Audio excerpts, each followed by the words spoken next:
Well, it all comes down to this. It is the fourth and final night of the RNC, and we are now just a few short hours away from Donald Trump's first public address since the attempt on his life. The eyes of the political world are on Milwaukee, Wisconsin, and as always, we've got you covered here at the Daily Wire. I'm Daily Wire culture reporter Megan Basham. And I'm Daily Wire senior editor Cabot Phillips. You know it's going to be a big night, Donald Trump speaking, because I broke out the pocket square to celebrate. It looks good, Cabot. Thank you, Megan. Just how historic this night's going to be. For days now, everyone in the country, us included, has been wondering what we're going to hear from former President Trump. Tonight, we will get an answer. The word historic gets thrown around a lot these days. But make no mistake, what happens tonight will be talked about for decades to come. So let's get to it. Well, we've got a packed lineup ahead of Trump's address with plenty of familiar faces.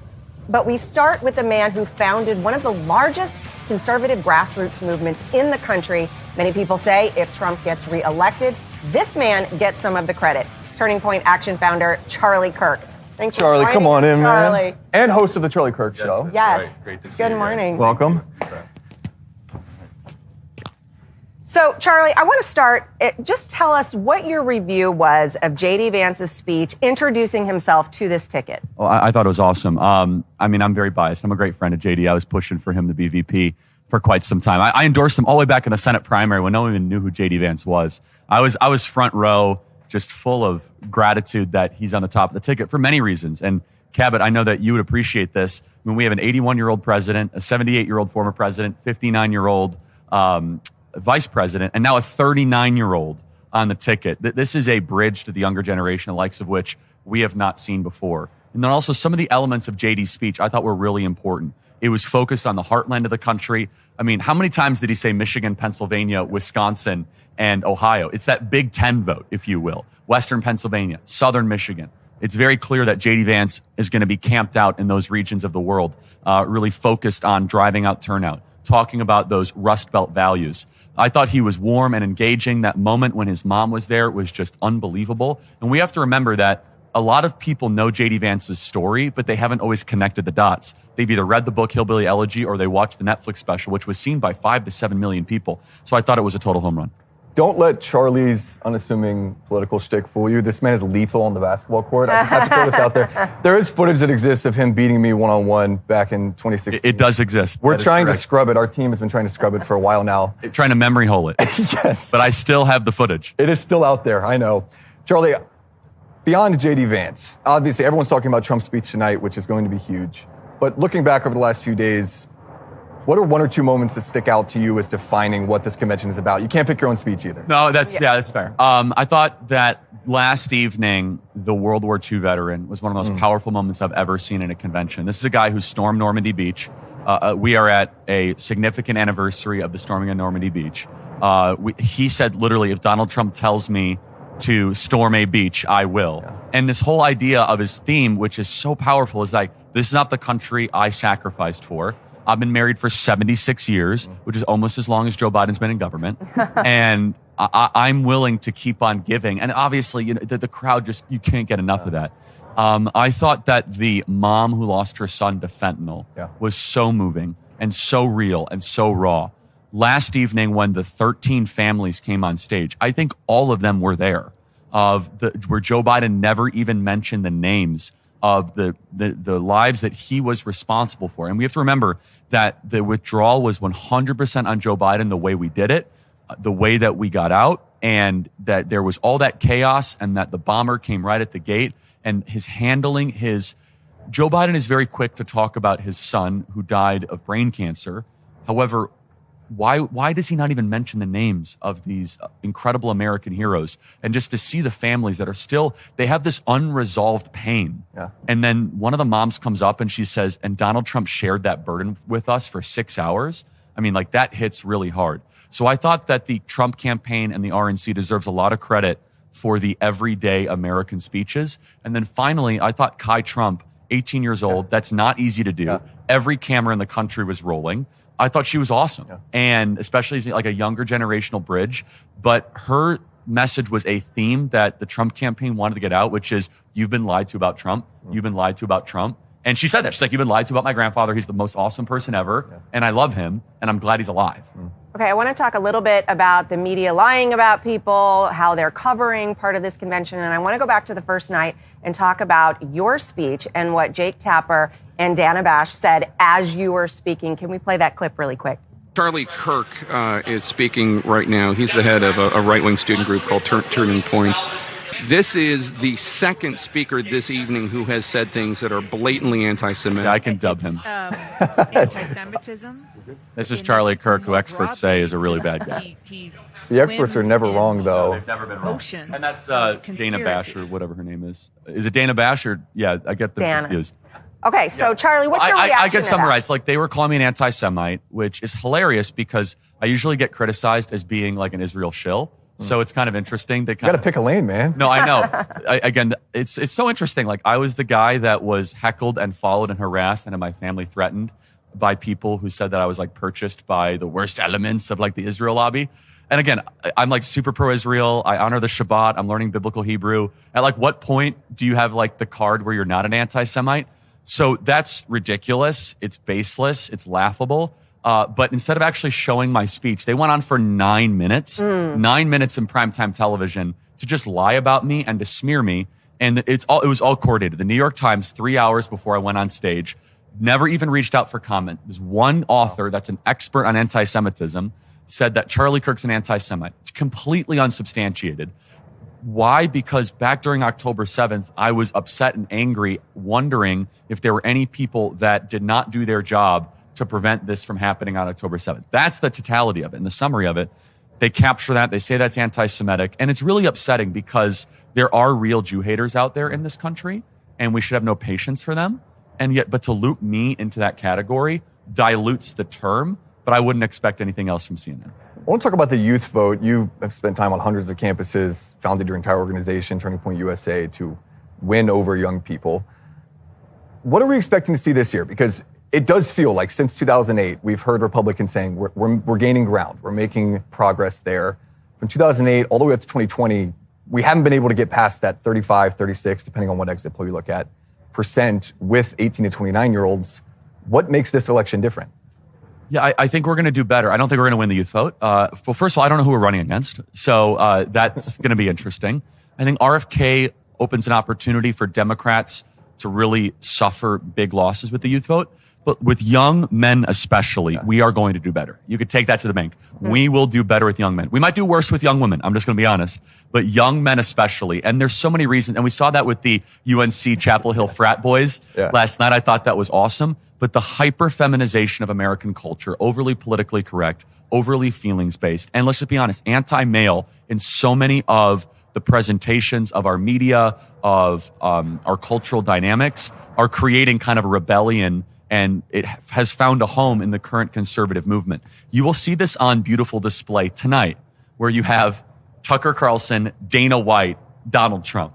Like a 1, 2, 3 combo. That's as toxic as masculine. I mean, if you are trying to run up the score with young men, that's how you do it. And by the way, this is a new political era. The old Bush-Cheney Rove Party was all about you must win the persuadables and the independents, which are about 12 to 15% of battleground states. The new politics, which Democrats really brought forward, but Trump saw this first as well. What if you can widen your base? What if you can actually increase the numbers of your most loyal supporters? And yes, care about independents and swing voters, but it's actually easier to broaden your base of voters that are already in agreement with you. For example, an average independent swing voter requires 15 to 20 voter contacts before they make up their mind. Someone that's like a young man who listens to Joe Rogan, hunts, owns a rifle, and has cryptocurrency would require 1 to 2 voter contacts to get them to vote for Trump.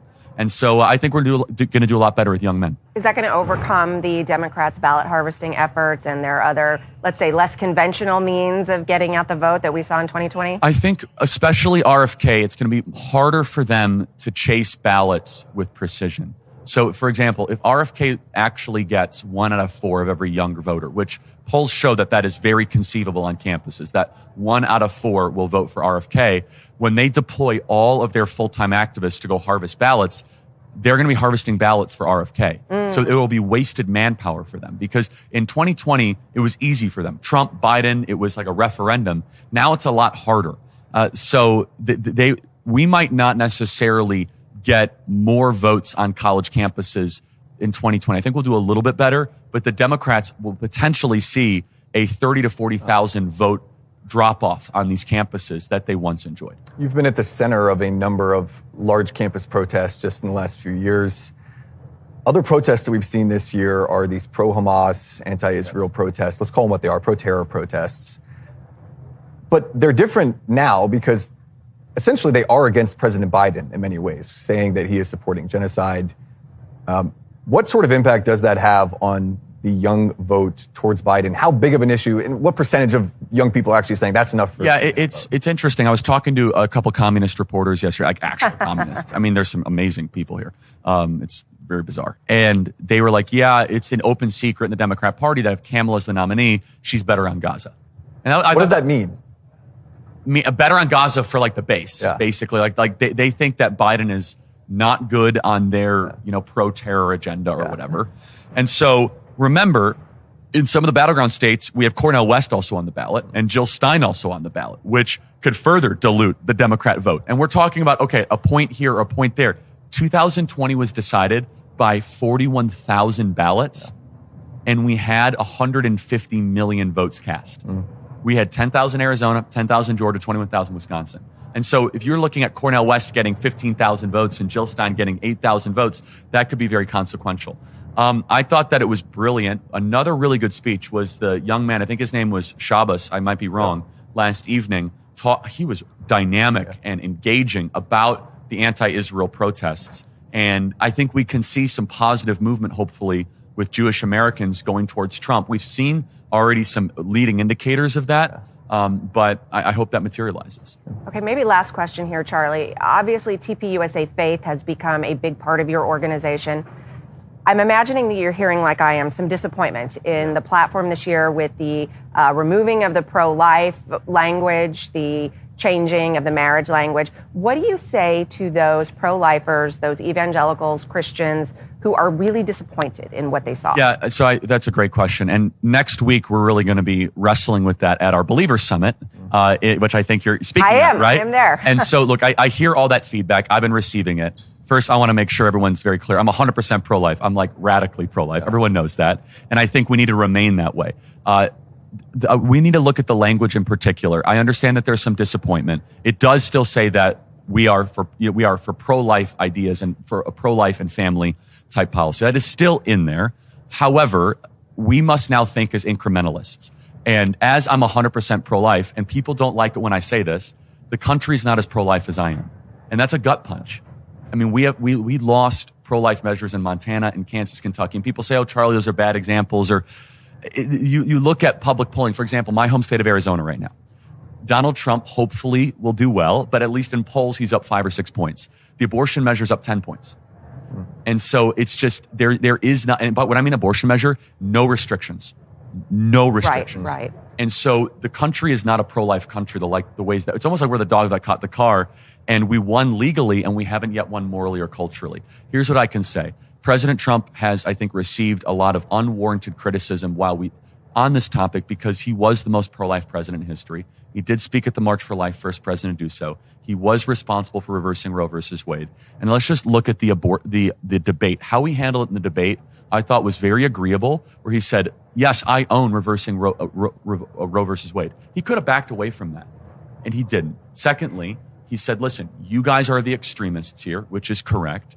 And Joe Biden and the Democrats want to make this only about abortion. So I understand from pastors and the evangelical community their concern, but if we want to save babies' lives, which we should, and to make human dignity applicable to all human beings, regardless of their size, level of development, their environment, or their degree of dependency, then we must have political power. And this is where pastors get uncomfortable. They're like, well, what do you mean?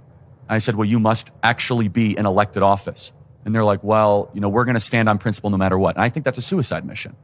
We stand on principle as being an advocacy and being what we do. But politics is the art of the possible. So what does that mean? You have to find a way to be able to stand on moral truth and winning elections using political power to incrementally get after an evil stain on our country. Very similar to how we eradicated slavery in this country. All right, we will leave it there. Charlie Kirk, founder of Turning Point USA, Turning Point Action, and host of The Charlie Kirk Show. Thank you, guys. Thanks for joining us. And we are joined now by a very, very special guest, Governor Sarah Sanders, joining us now on set. Good morning, good morning. Great to see Governor, you. so good to meet you. Welcome. All right. Governor, we will get right to it. First of all, electrifying speech earlier this week. A lot of people talking. More broadly, though, what do you hope is the message that Americans take away after watching this convention? Well, thank you. I think that this convention has been different than anything we've seen before out of a Republican convention. It's got to be the most unified, the most electric. And I think it was going to be that way already because there's so much excitement, so much demand to see President Trump back in the White House.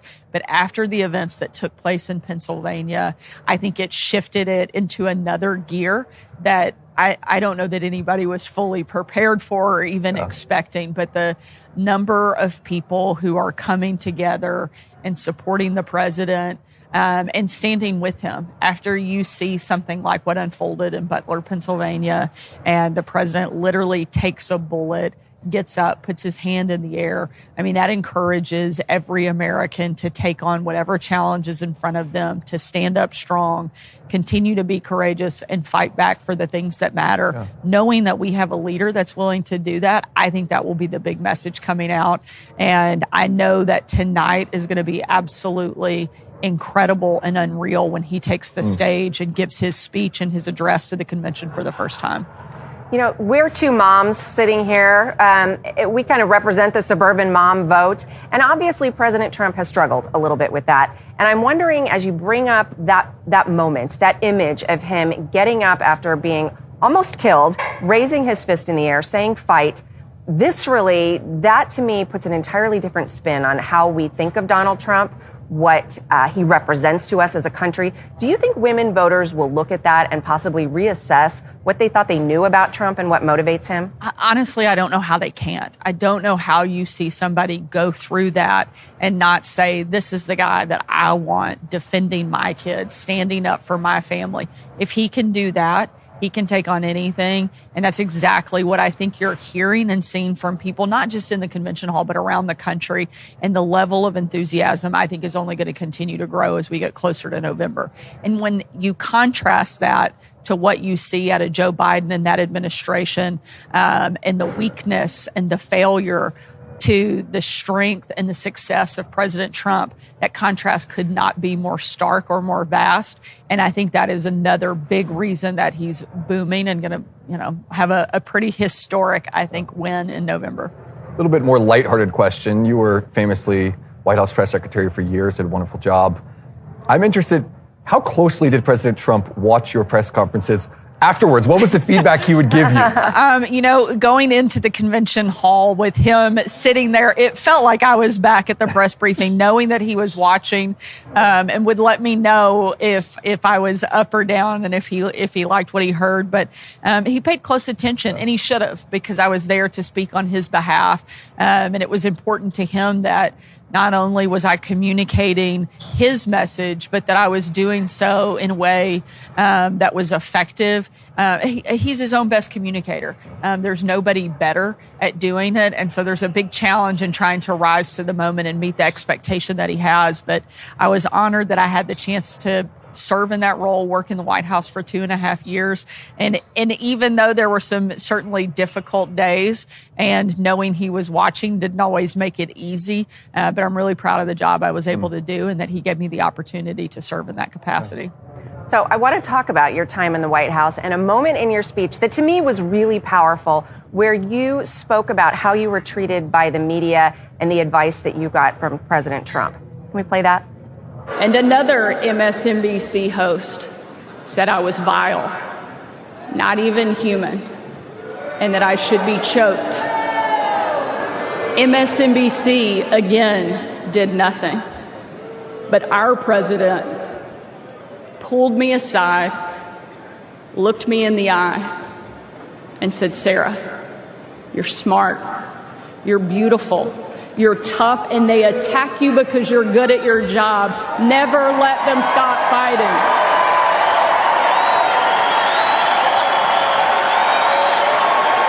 Thank you, Mr. President. Wow. Standing ovation in that moment, well-deserved. How much do you carry that kind of advice into the work you do every day leading the state of Arkansas? Well, thankfully, the environment in Arkansas is a bit friendlier than it was in the White House press briefing room. But I think that's the spirit that we have to take on all of the challenges in front of us. And during that time in the White House, because the president had confidence in me and provided daily encouragement, it gave me what I needed to go out and face even the harshest critics. And that's something I carry with me now. And seeing him get relentlessly attacked. There's no president, there's no person who's ever run for office or served that has been attacked in the way and the level. And it's not just him, it's his entire family. And he takes that on and he keeps getting back up and he keeps going. That, I think, encourages and empowers all of us to continue fighting alongside him.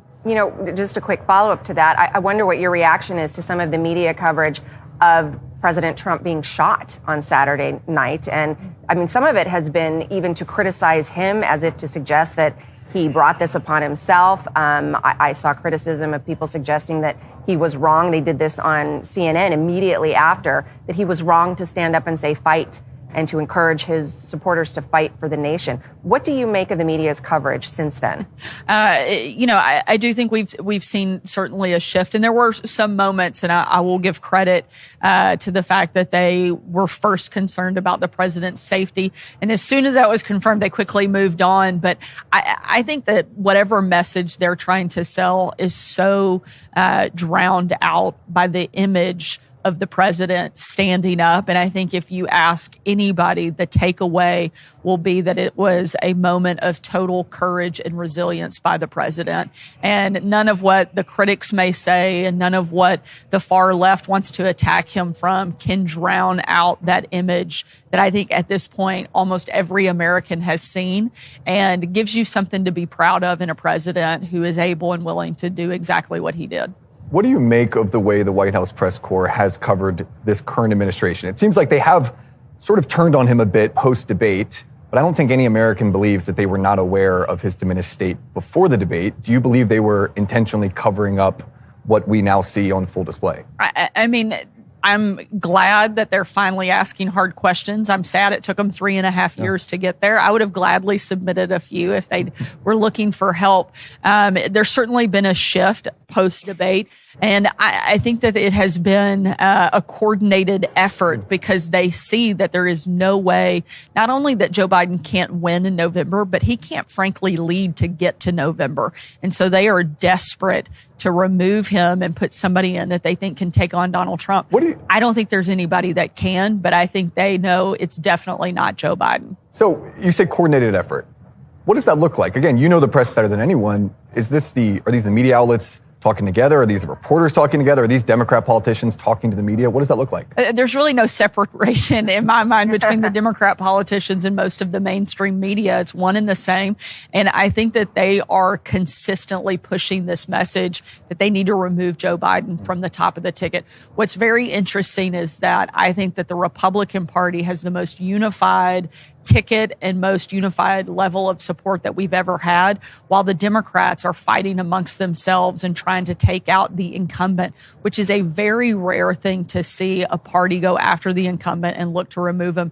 But now you have people in the most senior positions of the Democrat Party calling for him to step aside. I mean, that is a significant moment and shift, and we'll see what happens. But I honestly don't think it's going to matter who he goes up against. The country is ready to see Donald Trump back in the White House. Do you see them crowning Kamala? Do you see a contested convention? What would your prediction be? You know, if they are successful in removing Biden, I think it will be hard for them to put anybody other than Harris.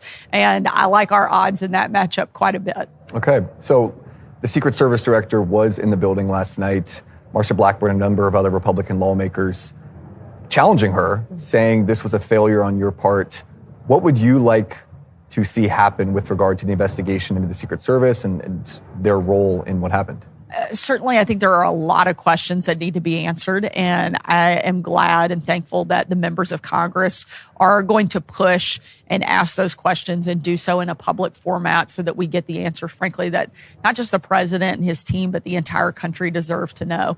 It appears from what we can see that there are a lot of things that were not done correctly and not done to their own standards. Yeah. And if that is most certainly the case as it looks, then someone needs to be held responsible and accountable. Who that is ultimately, I don't know. I think we have to get a little bit further in the process, but I'm glad that we have members who are going to ask those hard questions and I think lead and make sure we have a thorough and proper investigation done. Yeah. Okay, so now to ask you to put your reviewing hat on and everything that we saw last night, J.D. Vance's introduction to this ticket, what was your reaction to his speech? I thought he did a tremendous job. I love the stories he told working his grandmother in, and what a powerful and emotional moment when he introduced his mom and recognized her. I think that was something that, frankly, every person in America can relate to and understand as we see kind of the alcohol and opioid addiction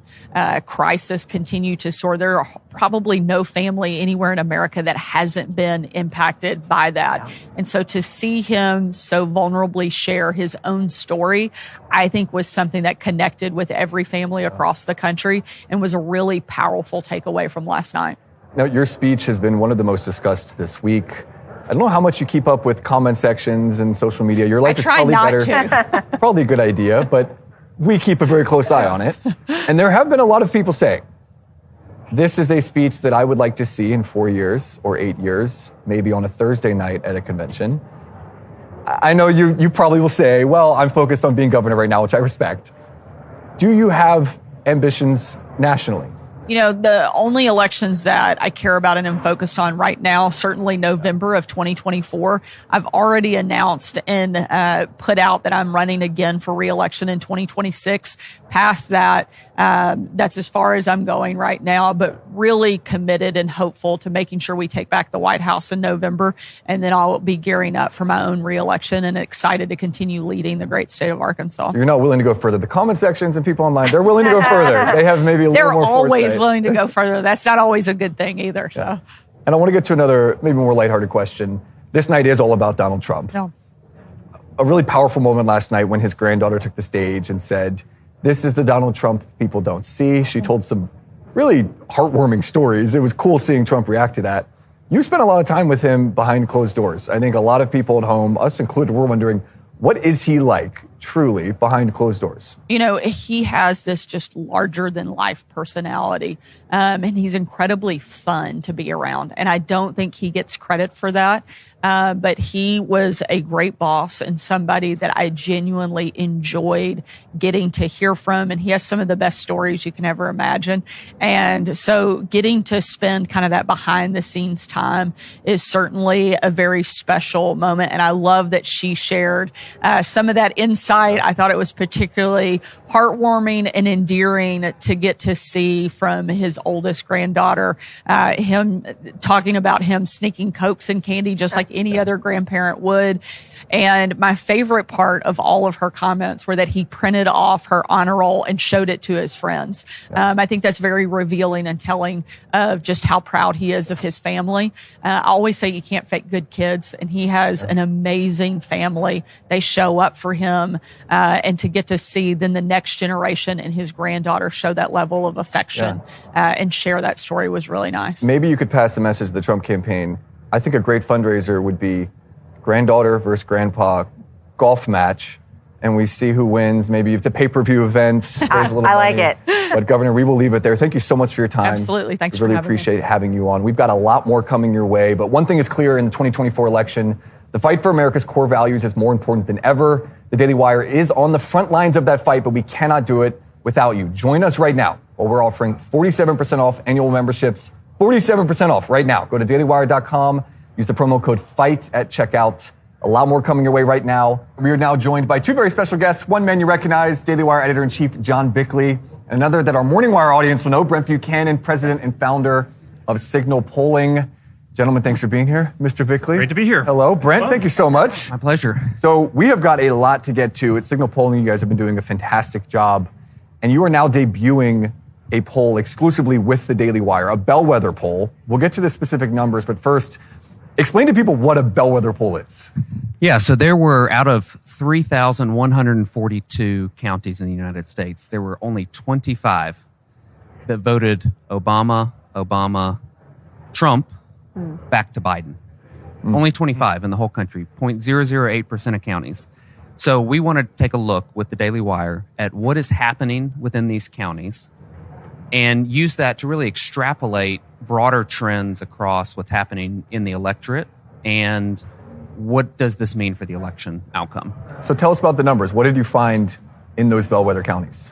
Well, first off, for context, these counties were Biden +2. So he won by 2 percentage points in 2020. And right now they are Trump +2 on a two-way ballot, again with Biden, which may not be the ballot, but with Biden +2, Trump's up by 2. And then when you give the full ballot, which is the reality of the election, where you have Robert F. Kennedy Jr., where he's in most places, Cornel West, others, Trump actually is up by 3, which kind of bucks a trend that we see nationally. And so that's a really interesting data point in the fact that Trump actually does better in these bellwether counties. These bellwether counties are whiter, so they're less diverse, they're more educated, they're a little bit more urban. And so that was a really interesting factor out of the top lines. And you're saying nationally that bucks the trend nationally. So RFK actually benefits Biden nationally overall? Well, it's a mixed bag overall in who RFK benefits because a lot of the double haters, the people who don't like Trump or Biden, are both saying that they are going to vote for him. I can't imagine that he pulls 30 or 40% of that voter group at the end of the day. But in these bellwether counties, it benefits Trump. You kind of preempted my question there because double haters has come to be my favorite term of this election cycle.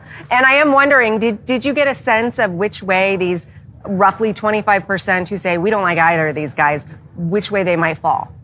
It's actually a smaller percentage than that. So in the bellwether counties, it was 20%. But what we see nationally is it's anywhere from 14 to 16%. And because elections are not as much about persuasion anymore, they're persuasion to turn out or dissuasion to turn out, that I'm just not convinced that whole group is going to show up at the election because they're just going to sit there and go, why? So one thing you also found in these bellwether counties, I believe it was 27% of Americans saying the country is heading in the right direction. Historically speaking, have we ever seen a first-term president win re-election with that few people feeling the country's going in the right direction? Well, that used to be a really good metric to look at. So was image, in that, if more people found you favorable than unfavorable, and that was better than the other person, then you would win. Well, now we're in an instance where both are underwater in their image. The country is well off on the wrong track, as it was in 2022, and that didn't benefit Republicans significantly. So I think we're seeing a lot of decoupling of these traditional metrics that we would look at and say that is going to tell us how this is going to play out. Yeah. We were doing a focus group of folks who kind of fall in this category. They were a bit more diverse, younger, working class people. And I asked them on their issue, what's the main thing? I was trying to drive it towards inflation, cost of living, and those things. They were like dead silent. And I said, well, is just everything broken and you're just frustrated? And that got everybody talking. And I think that's really a microcosm of what's happening in the fact that people are just frustrated about everything. So it's hard to put your finger on something, but answering that question is really easy. Yeah, we're definitely on the wrong track. Yeah. It's hard to imagine that not negatively impacting Biden far worse, though. If it's everything like that, it's overwhelming. Clearly, they believe from the top down, things are going badly, being handled badly. One of the interesting things that we talked about earlier is there hasn't been quite the bump you might have imagined from the events of the last week, and also even since the debate, not quite the bump that a lot of people thought would be thought this would be a dramatic shift. Can you speak to that? What have we actually seen on the ground? Well, where we are in elections for the most part right now is like an iceberg or a duck on water, where it doesn't look like a whole lot's going on up here, but there's a whole lot happening underneath the hood. And when we asked a question within this Bellwether survey with y'all, we asked who watched the debate, and then we looked at who they'd voted for in 2020 of those people, and who they're voting for now. And we saw a significant movement towards Trump among the people who watched the debate. And then the non-debate watchers were heavily Biden. So to say that it's not affected anything, it may not have affected a whole lot at the top line level, but there are machinations occurring underneath, and that's why you have to watch these sub trends, because they eventually will manifest into the top level stuff.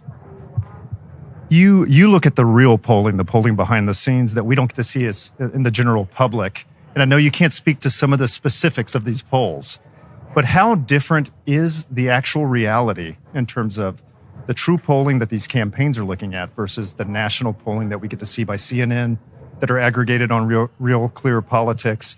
What does it really look like right now in terms of the national landscape? Yeah, that's a good question. And part of this is we see so many national polls, yet we don't have a national election. So, we're looking at this instance of what's happening nationally, and there are 0 national elections in the United States. So you're seeing some of these same trends occur. I think you could also look at the aggregators to where, and I may be getting this wrong, but there's one of them that has Biden up by 3. In the aggregation, but then everybody else has Trump at 60, 70% chance of winning. Yeah. So, data, garbage in, garbage out is kind of how data works in a lot of these public polls. But I think the trends per se are still occurring. And a lot of that is that younger voters are shifting pretty significantly to Trump and away from Biden and even away from Harris. Do you think that's real? We have seen that happen in poll after poll, but in past elections, they've said it's going to happen. And then 18 and 29-year-olds, 35% go Republican since 2008. Is this year, does it feel different? It does feel different, especially when you think about it in the context of turnout. And in a lot of polls, you have something called non-response bias, and that is who didn't take the poll is sometimes more important than who actually did take the poll. So you have to look at and kind of suss through, are we having that issue? Because you think about issues like Gaza and student loan debt and these kind of things that are very progressive issues that they're not getting wins on as much. The progressives aren't. And so how much of that is they are going to show up and vote Democrat? They just are so ticked off right now at Democrats, but they're going to hold their nose and do it. So I think there's some of that, but I really do think there is an actual movement happening, and it's age, gender, ages, but gender, race, other things those factors are not working in Democrats' favor right now. Well, let's talk a little bit about the gender gap. So what are you seeing there? And are women starting to take a different look at Donald Trump and say, we really didn't like him in 2020. We really didn't like him that much in 2016 either. But now things have got to such a state as far as, let's say, security moms, that suddenly we're more willing to consider voting for him this time out. Yeah, that's a great point. And voters at the end of the day are going to say, what is my more stable option? Because nobody's going to go to the ballot. Well, actually, maybe some Trump voters would historically be like, I love chaos. I'm going to vote for the guy because I love chaos. So, but the voter segment you're talking about, they're looking at this, even if it's not consciously, and they're saying, which one is going to be more stable for the next 4 years? And that choice was pretty evident in 20, and it's the inverse now. And so they're looking at factors of, when I go to the grocery store, I've got to make hard decisions. I don't want to make hard decisions at the grocery store. And so that's instability. They're looking at the world, the wars breaking out all over the place. And they're saying, I have a son who is, I have 5 kids, so I'm trying to remember his age, but he's 9. And he wants to be a Marine. And he's aware that probably means fighting China one day. And how many moms are in that situation where national security now actually impacts their family? And they're seeing what Biden has done for 4 years. And how many more wars are there if we're 4 more years of Biden or Harris or whoever it is? And those security issues, it is interesting. We heard this week on stage from parents of victims who were killed by drugs coming across the border or criminals coming across the border. So it does seem like it's not a distinct immigration issue or security issue. Those issues are intertwining. I want to get to someone who was not included in this Bellwether poll, but I'm sure you're keeping very close tabs on, Kamala Harris. If she is the nominee, the big question, how does she do compared to Joe Biden? I think it will play out that she does worse. Part of that is her personality. Part of it is that she's already starting in a really bad spot. Her image is almost as bad as Biden's, and it's 10% of folks who don't really have a formed opinion of her yet. They're going to end up not liking her. And so she is going to be in just as bad of a place. And you also have to think about this of electoral politics and spending, where Trump can how do you define Trump any more than Trump is defined? Like, you could spend $1 billion and how you thought of Trump is not going to change. Well, Trump now has $1 billion. And what's he going to do? He's going to define her. Yeah. And so as she's trying to define herself, and then you look at the Rust Belt states, we're sitting in one right now in Wisconsin, but you got Pennsylvania and Michigan also, those 3 states. She has to run the tables and win every single one of those states. And she does not have the Union Joe, Uncle Joe appeal that even if you don't necessarily like Joe Biden, he's one of us, she cannot play that. And especially her personality and how she talks. And I mean, God, let her talk. Yeah. But, that's not going to have the same play. Brent, you didn't fall out of a coconut tree. You exist in the context. Look at this context we exist in. It's beautiful. John, final question to you, John. Yeah, and a question redirected to you. We've heard a lot about the battleground states and which states they actually are. Georgia used to be listed. Arizona used to be listed. North Carolina used to be listed. Are they actually... In Nevada. In Nevada. Are they true battlegrounds anymore? If they are not, then what does this election come down to? It comes down to the 3, Pennsylvania, Michigan, and Wisconsin, because I don't know how Democrats can go play in Arizona. Maybe they try to salvage Nevada, but that's not many electoral college votes, and you still need the big 3 of the blue wall. And this is what it's going to come down to. We will leave it there. Brent Buchanan, president and founder of Signal Polling. You can get all of the details of that exclusive poll from Signal debuting on Daily Wire. Go to dailywire.com. We'll have a lot more coverage on that poll in the Morning Wire as well. Brent, thank you so much for joining us. Hey, my pleasure. Thank you. Appreciate your time. John Bickley, Daily Wire editor-in-chief. We've got a lot more coming your way. But first, Michael Knowles put to the test our lovely cigar ladies this week on trivia. Let's see how they and others performed. I'm Michael Knowles. I'm here at the Republican National Convention in Milwaukee. Every prominent Republican in the country is here. I'm surrounded by some of the most brilliant political minds. But are they brilliant enough to answer my trivia questions? If they can, they will win a Mayflower cigar. Which president vomited on the Prime Minister of Japan? I didn't even know that had happened. Isn't that like the weirdest thing ever? It is the weirdest thing ever. Well, Joe Biden would have been sleeping, so it's not him. George Herbert Walker Bush. Get this man a cigar. Political trivia question. Who is the tallest president in American history? Abraham Lincoln. Mr. Lindell, I know you do not smoke, but you can give that away to... Yes. I study stuff. What's the name of the gang leader with whom Joe Biden allegedly faced off at a swimming pool as a young man? Oh, hang on. Oh, gosh. I remember. Oh, I love this one.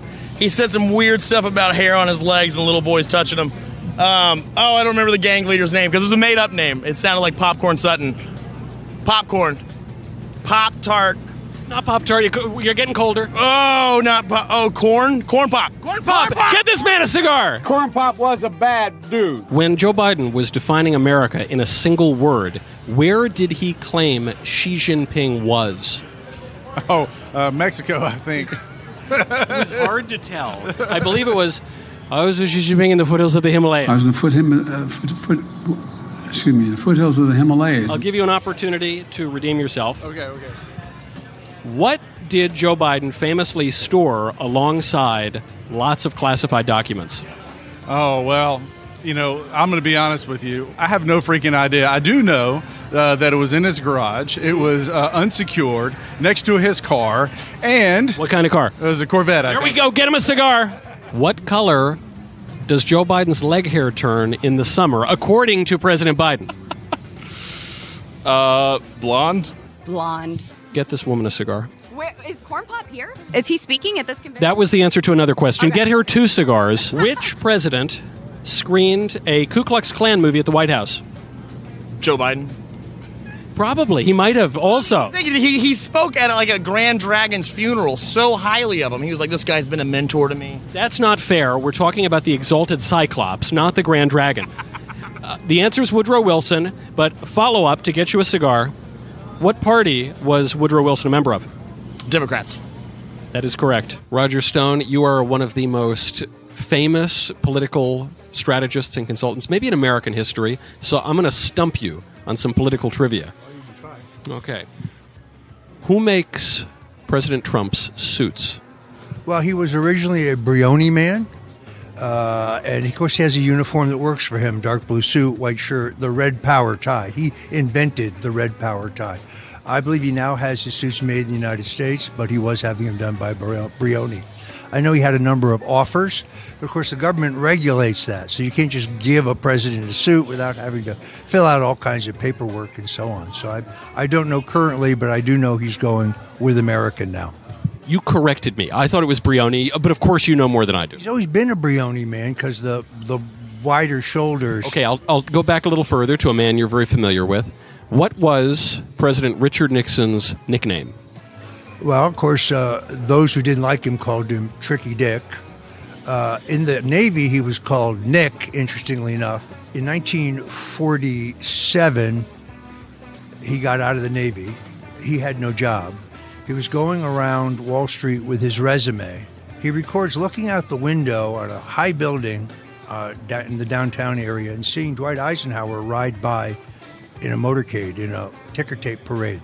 6 years later, he was Dwight Eisenhower's running mate. So he went from being unemployed to 4 years in the House, 2 years in the Senate, and on to the ticket. At age 39, the exact same age as J.D. Vance. Roger, because your answers were so elaborate, not only am I giving you a Mayflower cigar, I think I have to give you an entire box of Mayflower cigars. Cigars, my fellow Catholic here. Okay, well, I have to be honest, a lot of those answers were pretty impressive. I would not like being put on the spot like that. You knew all of them. Of course he did. I was Googling them too fast.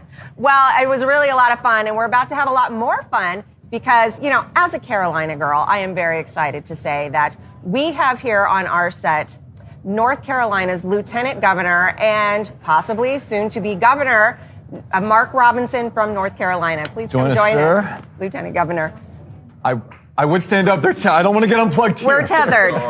It's good to see you. Good to see you. Fantastic. Welcome, sir. Have a seat. You got your mic right there. Thank you so much for joining us. Let's see if we can get turned around and get this chair now. There we go. So you gave a phenomenal speech on the opening night of the convention. What's your sense overall of how the crowd is feeling, of what the energy is coming out of this event? I have never been to one of these before, but everybody is telling me they've never seen energy like this at a national convention, not since the days of possibly Ronald Reagan.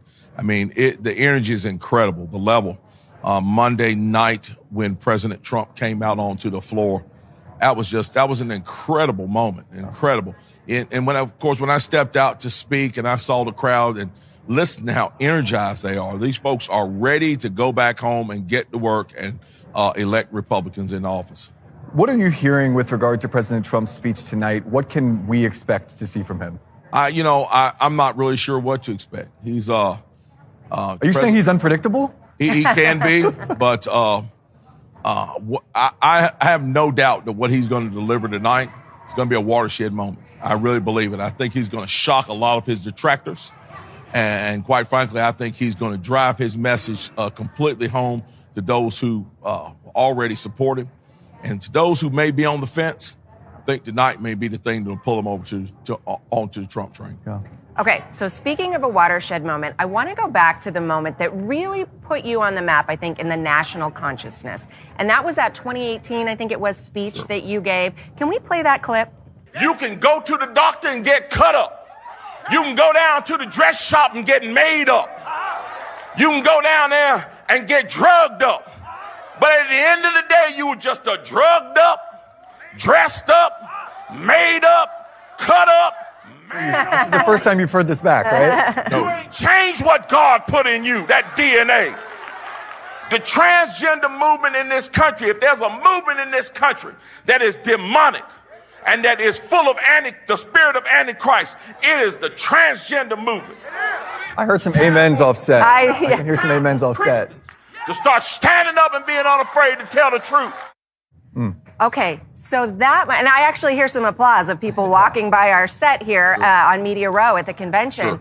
That moment, I remember it so well because I was not aware of you before that, and suddenly like 15 people must have shared it with me in an afternoon. Sure. Now, since then, Christian nationalism has clearly become an issue that Democrats are planning on running against. Sure. And they point to clips like that. They point to the rhetoric about Christians needing to get engaged in the public sphere. So what do you make of the Christian nationalism, let's say, narrative that is being talked about so much in the mainstream media and by the Democratic Party? It's just another way to demonize those who believe in what's right. And what's right is, is what we just said. Churches, we have a First Amendment right to be able to express ourselves in our churches. Just as folks on the other side of the aisle have a right to express themselves on their podcast or in their spaces, we have a place where we can do that as well in our churches. And we should express what we believe in. And we should do that in an effort, number one, to protect our young people, because we see that movement being used viciously against our children. And so we need to make sure that we stand up and protect our kids. And that's one of the things we're doing in North Carolina. We're making sure we're protecting our children. But the whole Christian nationalism thing is just another way to demonize people who are following the Constitution and expressing their First Amendment religious liberty. And it's important to hold on to that, because once we let that go, I believe everything else in this country will fall as well. Now, you touched on the transgender issue there. Our own Matt Walsh famously asked in his documentary, "What is a woman?" A lot of people were talking about that. And on that conversation, you hear a lot about the black vote. You were speaking there to a predominantly black crowd. A lot of people are saying, is there a shift taking place? Is that an issue where the left overplays their hand and the black community is not a fan of it? I know that's not a monolith, but in general, what do you see? Absolutely. I believe that it is. That's one of those issues that black Americans are very concerned with. They're very concerned about having their children go off, whether it be elementary, junior high, or high school, or higher ed, and having these ideas not introduced to them, but absolutely forced on them in the classroom. And they're very concerned about that, because many of those families are very conservative, believe in the tenets of the Bible, and they want their children raised in the same vein. And they don't want that to happen. So that is a very sharp dividing line politically for many black people in this country. To piggyback a little bit off of that, Pastor Vodi Bakum, well-known black pastor, has a new book out called It's Not Like Civil Rights. And he's talking about the transgender movement, for example, trying to piggyback off of the success of the civil rights. What is the reaction of black pastors, of black Christians, when they hear the transgender movement trying to sort of capitalize on the success of the civil rights movement? It's much the same as it is for me. I don't think it's something that should be done, because it's not like the civil rights movement. And, I like to make this plain, and I like to make this plain to people. When we talk about that movement, we talk about people being transgender, we're not saying that people don't have the right to do that. That's not what we're saying at all. People certainly have a right to declare themselves whatever they want to be. But what they don't have the right is to force myself, my children, or anyone else to follow along with them in that. And that is exactly what's happening in this country. If you don't choose to follow along, then you're canceled, you're doxxed, you're called some type of name, you're forced out. That can never happen in this country, and we should never force people to, quote, go along with somebody's lifestyle. Now, you're running for governor in the state of North Carolina, a state that traditionally was considered a battleground. We don't hear it brought up as much as a battleground this year, because polling shows that there seems to be much more Republican support there. Mm-hmm. What changed in the last few years? You mean as far as having a Democratic governor, or having more Republicans? Why does it seem like North Carolina is looking more like a red state that's coming election? It's obvious what happened. What happened was Joe Biden. Everything that Republicans said that Joe Biden would do, all the dreadful effects from President Trump all the way down to the pundits on podcasts, we all said what would happen. There was going to be inflation. There was going to be war. There was going to be a disaster in the streets. The border would be wide open. And all of those things have come true. And every single solitary one of those things is affecting greatly average, ordinary Americans, many of whom weren't even engaged in politics before this. I met a number of particularly moms who have never been engaged in the political realm until the pornography in the schools was uncovered, or until their child, their family was affected by the flood of fentanyl from over the border. And then when they trace back the root of those things, they go right back to a far-left Democratic Party. And the symbol of that far-left Democratic Party, who's been in power for the last 3.5 years, is President Biden. That's pushing them over to being a Republican or independent that votes Republican, and it's changing the dynamics. Yeah. Well, thank you very much for your time, Lieutenant Governor Mark Robinson. We appreciate it. We're going to keep a close eye on your race. Got it. Potentially the next governor of the great state of North Carolina. Thank you, sir. Thank you, sir. And now we're going to be joined by two of our next panelists. We'll switch you guys out here. Thank you, sir. And we've got Larry Elder and Anna Kasparian joining us. Welcome, guys. Come on, have a seat. See you back at home, hopefully. Lieutenant Governor warmed up your seat, Mr. Elder. Doing wonderful. Great to see you, sir. Thank you. Nice to see you both. Thank you for coming. Nice to see you, Anna. Hi, Anna. All right, so let's get right to it. You guys might be on different sides of this, so I want possibly. Just a quick spoiler alert for the audience. I want each of your takes on what you believe the average American is taking away from this week. What do they see? Well, I wait to see the numbers of who's watching. It'll be interesting to see how many Democrats are watching this, independents are watching it. Because if they are, I think perhaps they'll rethink their hostility towards Donald Trump. When Nikki Haley comes out, and she was I was on the campaign trail briefly, and I ran for president briefly, and I heard some of the things she said about it. And for her to essentially do a 180 and now come out and endorse him, that's a big deal. And it seems to me it gives a green light to all the people who hate Donald Trump for reasons that I often find unfair to rethink their assumption. If she can make that evolution, you can too. That's what I'm hoping people who are not Republicans will take away from this. Anna, what do you think people will take away? Well, the thing that really stood out to me about this convention, especially when you compare it to 2016, is the message seems a lot more fine-tuned. You can tell that there is a very real effort, a strategic effort to appeal to working class Americans, including, in the Rust Belt. I think the VP pick of Jamie Vance is one example of that. Having Sean O'Brien, who didn't endorse Donald Trump, but was the keynote speaker on the first night. Of course, he's the president of the Teamsters Union. That was pretty huge. And, traditionally speaking, the Democratic Party has been thought of as the party that looks out for blue-collar workers, for unions. And unfortunately, right now, there seems to be more interest in this power struggle with the Biden administration, the fact that he's aging, and a lot of Democratic voters would like a younger candidate and for him to drop out. So it's very unfortunate for the Democratic Party because on the surface, at least, it certainly appears like there's some sort of political realignment going on. I don't know how real that alignment is. I think that, time will tell if there's genuinely an interest in improving the lives of working class Americans. But to be completely honest, optically speaking, this convention is a big win for Trump. I thought we were supposed to disagree. We'll get to that. Don't worry. I live in reality, and I honestly have to tell the truth. I agree with everything that you said. Absolutely, everything that you said. Okay, I want to talk a little bit about the theme. We may get into some disagreement here. The theme of last night that seemed to come out of the World War II veteran speech and then J.D. Vance's speech. And they both touch on the idea that America is not just an idea.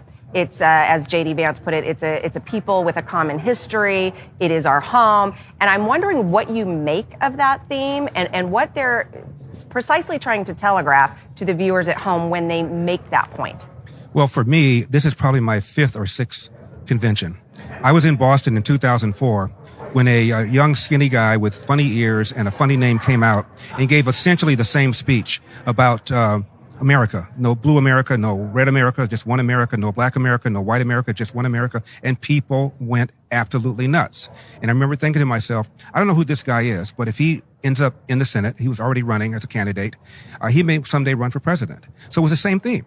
That's what we are. America is an idea. It is an aspirational country. And again, the same theme was said in 2004. But a little bit, J.D. Vance and the World War II veteran kind of pushed back on the idea that America is just a propositional nation.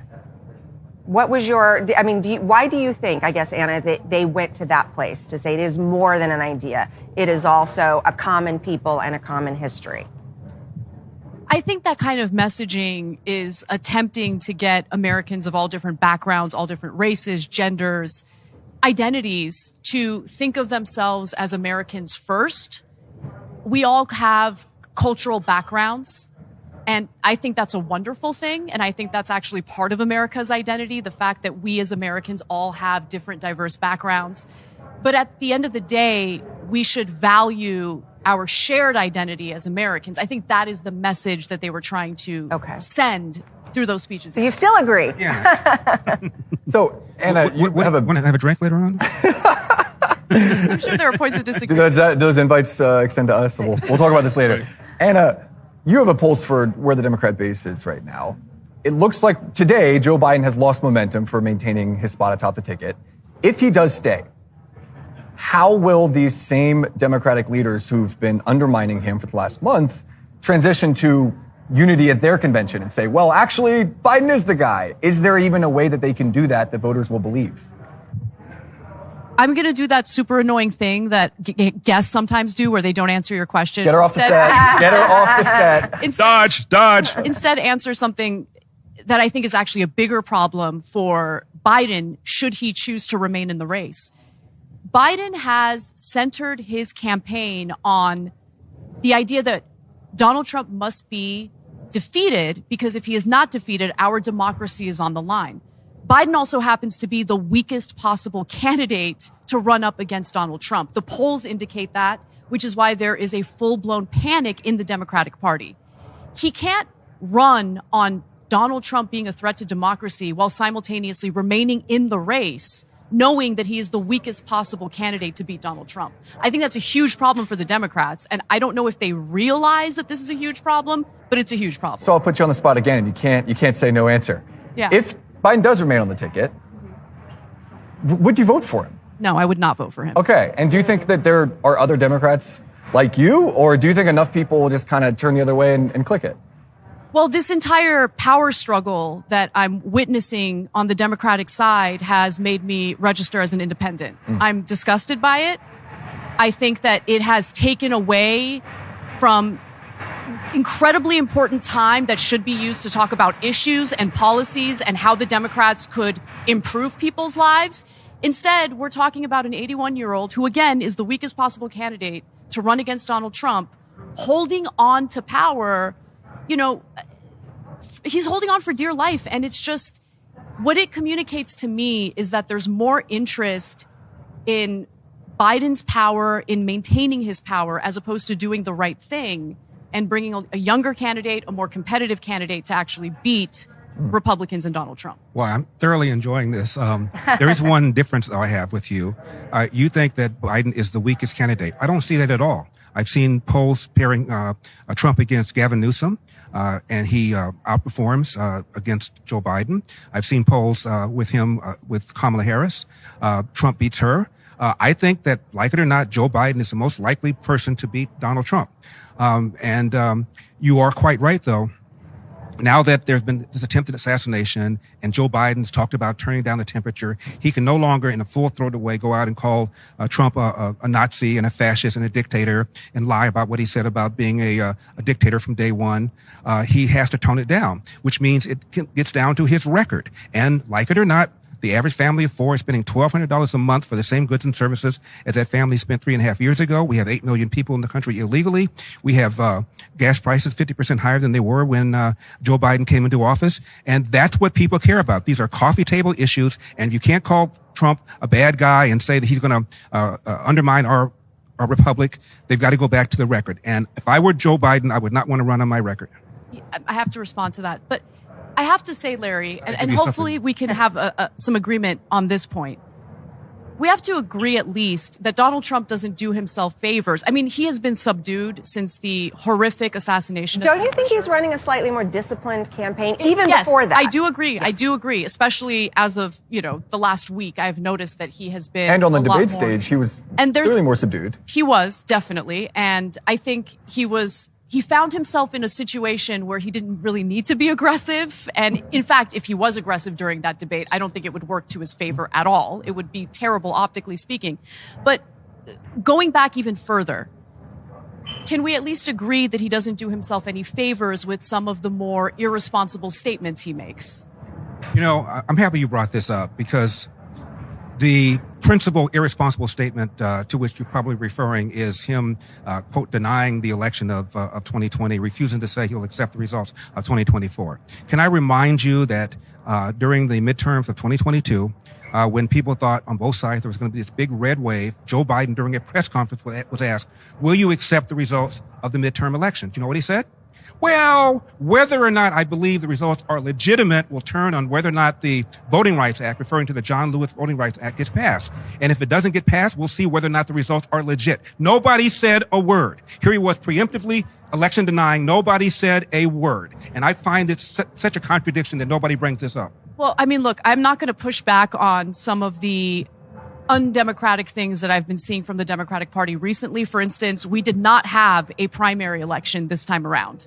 So the Democratic voters did not have a say over which candidate would run up against Donald Trump. Well, there was a primary. I mean, Dean Phillips did jump into the race. There was no primary in the state of Florida. A bunch of states decided we're not. But is that not because other candidates dropped out first? Other candidates had a chance, though, to launch their nomination. They may have been scared to run against Biden, but there was still a primary. The DNC made a concerted effort to ensure that the incumbent would go on to be the candidate to run against. They made it more difficult, but there was still a primary. There was no primary. In early states, voters still had a chance to vote for Dean Phillips and others who didn't step up. Robert Kennedy Jr. Hold on. The founder and founder of the Young Turks and my co-host, Cenk Uygur, he wanted other Democrats to get in the race because we all saw the iceberg ahead when it came to Biden. And so even though he's not an American citizen, he decided to run, and he was hoping that would open the floodgates and kind of give permissions for other Democrats to run.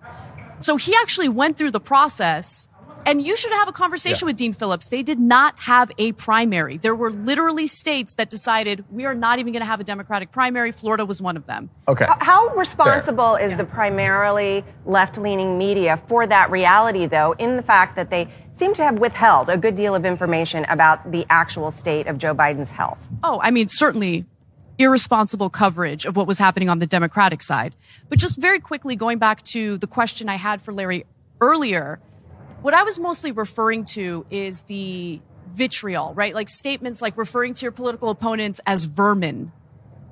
That's all I'm saying. Like that kind of rhetoric does scare people. What about the coverage, Larry, of Donald Trump after 9 years the of this man being referred to as Hitler, as a Nazi, as fascist, taking things he said out of context or lying about things he said. For example, the reason Joe Biden claims he decided to run in 2020 was because of Charlottesville. That people came out, veins bulging, holding tiki torches, spouting racist bile. And then what did President Trump say? There were good and fine people on both sides. When what Trump said specifically was, I am not talking about the white nationalists and the neo-Nazis. They should be condemned totally. That's verbatim what he said. He was talking about the debate on whether or not there should be a Confederate monument in the public square. Even Jake Tapper on CNN said 2 years later, that's what he was talking about. Yet people still go on CNN and repeat the same thing, including Joe Biden. And this lie about his civil rights record. He just now had an interview with BET and claimed that he did sit-ins during the civil rights struggle. New York Times investigated. Not a single thing he said was true, and that his aides gently try to remind him to stop saying it. Says it again and again and again. What is that? What is that? Well, first off, hats off to CNN for doing their jobs and actually fact-checking the Democratic candidate. 2 years later. Correct. And then 7 yes. years later, But Snopes said the same thing, that it wasn't true. 7 years later. listen, Ridiculous. I'm based in reality, and what you're saying is true, so I don't have any pushback on that. You are correct. So, Anna, I want to get to you on something Larry touched on earlier, and I want to see if you agree. You're saying Biden likely has a better chance than Kamala. Do you agree with that? Because with the news coming out this week, it does seem like there is more momentum for him being removed. Kamala seems like far and away the most likely pick. What do you think? So there are some polls that show Kamala doing better than Biden, but still not beating Donald Trump. She's within the margin of error. Okay. The other thing I'll say is, you mentioned Gavin Newsom. God forbid he runs for president. If he runs for president, I will do everything I can to ensure that he's defeated. Well, he's been the worst governor he will eventually. in California's history. If not 2024, he'll do it in 2028. Well, I will be working overtime to ensure that his candidacy will not go forward. He's an awful, awful, awful governor. I'll give you an example. The state just squandered $24 billion that was allocated to help the homeless. The people of California, whose resources were squandered, want more oversight. So There was bipartisan legislation passed in the state for more oversight. Gavin Newsom just vetoed that bill. He just vetoed it. That's the kind of guy Gavin Newsom is. And I ran against him, as you know. I was going to say, if only we'd had a Governor Larry Elder. I wrote a book about Gavin Newsom called As Goes California. So I know chapter and verse how bad he is. But I want to say something about Kamala Harris. Yeah. There is one proviso. After it is determined that she's going to be the nominee, and she will be because Joe Biden is dead man walking, all of a sudden, the media will now circle the wagons around Kamala Harris, and she'll be a combination of Joan of Arc and Rosa Parks. They'll talk about what a wonderful vice president she's been and how she's defended the Roe v. Wade after the Dobbs decision and how they gave her thankless tasks like getting to the root causes of illegal immigration when the root cause is Joe Biden. And all of a sudden she'll be resurrected. So this is not the Kamala Harris that Trump will be running against 4 or 5 months from now, because New York Times, Washington Post, the whole cabal will now all of a sudden write flattering profiles of Kamala Harris. I don't think Kamala Harris should be crowned as the candidate. I actually think that's... Can't get around it. That is undemocratic. Black female voters will go crazy. There should be a contested convention. I think that you are correct that for now, the other possibilities are not polling well, but the other possibilities are governors from other states that don't really have national name recognition. Right. I think as soon as that process gets going and they're able to, essentially campaign against one another in like a mini primary. Are you saying you're looking for a contested convention? I would like a contested convention. Nice try. Black female voters love them some Kamala Harris. I saw a poll where among blacks she's at 75%. It wasn't broken down by gender, Anna, but I assure you black females like her even more than black men do. And if she is stepped over for some white dude like Gavin Newsom, Mayor Pete, you fill in the blank, they will be livid. Not so livid they'll vote Republican. They'll just sit it out, thereby guaranteeing that Trump not only wins, but wins in a landslide. They cannot afford to do that. That's not a bad prediction, but I honestly think that it would be better to have multiple candidates do a mini primary and allow the delegates tell that to choose. Joy Reid. Tell that to Whoopi Goldberg. Tell that to I hear that. Let's talk about Trump then and how he runs against a Kamala. One, does that reset the clock on the Hitler rhetoric? If Kamala is in and Biden is out, do they suddenly open the floodgates again to attacking him via that kind of name calling? You're right. It resets everything. Trump, he'll come up with a nickname for Kamala Harris. No matter what it is, he'll be called sexist and racist. So he's got to have to be careful about that. I think cackling Kamala was the first one I saw from the Trump campaign. Yeah. And by the way, don't underestimate Kamala Harris. She ran for DA in San Francisco, won twice. She ran for AG in California, won twice, ran for U.S. Senate in California. She did run for president in 2020, but she dropped out before the single contest or primary. She was on the ballot with Joe Biden, obviously. She's never lost an election when she's been on the ballot. That's what she's thinking, which is why she's not going to step out. She wants to be president. She thinks she can be. So you think the Republicans are overconfident about their chances against Kamala? I think they ought to not underestimate her. Don't underestimate her. That's all I'm saying. Don't assume just right now because her poll numbers might be as bad as Joe Biden's, it's going to be a slam dunk. It will not be for all the reasons that I mentioned. The media is going to resurrect her, and she'll now start being this champion, black female or person who identifies as black. That's how they're going to push her.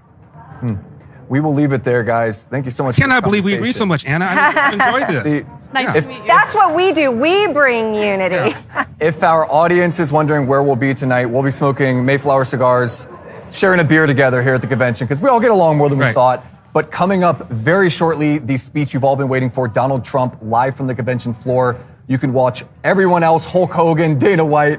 It's going to be a wild night. Stay tuned on dailywire.com, the DW Plus app. That's it for now. Let's go to the convention.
Well, let me tell you something, brother.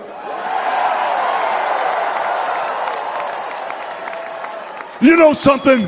When I came here tonight, there was so much energy in this room.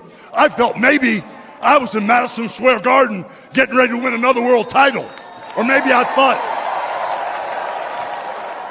the vibe was so intense, the energy was so crazy, it felt like maybe I was going to press that no-good, stinky giant over my head and slam him through the mat, brother. But what I found out was I was in a room full of real Americans, brother. And at the end of the day, with our leader up there, my hero, that gladiator, we're gonna bring America back together. One real American at a time, brother.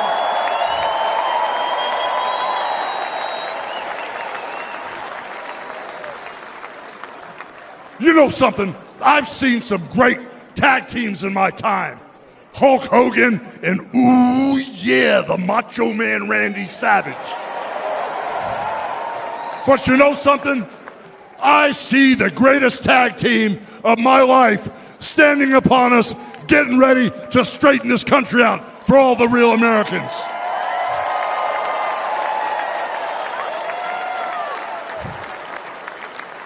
You know, even though you guys are real Americans, you better get ready. Because when Donald J. Trump becomes the President of the United States, all the real Americans are going to be nicknamed Trumpites. Because all the Trumpites are going to be running wild for 4 years. So with the power of Donald J. Trump and all the Trumpites running wild, America is going to get back on track. And like Donald J. Trump said, America is going to be great again.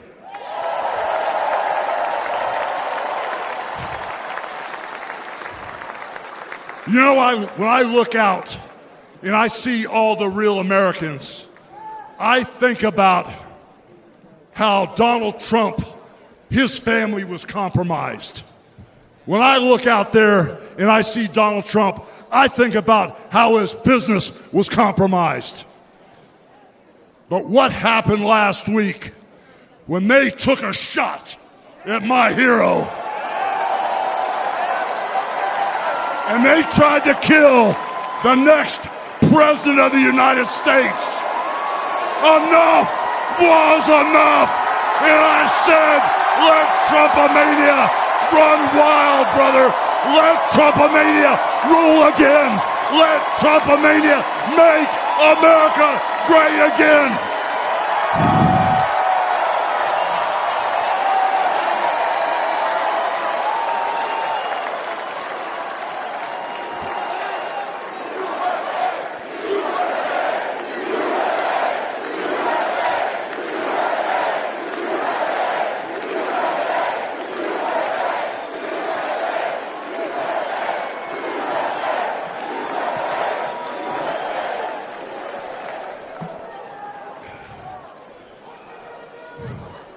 You know something, Trumpites? I didn't come here as Hulk Hogan, but I just had to give you a little taste. You know, my name is Terry Bollea. And as an entertainer, I love you too. And as an entertainer, I tried to stay out of politics. But after everything that's happened to our country over the past 4 years, and everything that happened last weekend, I can no longer stay silent.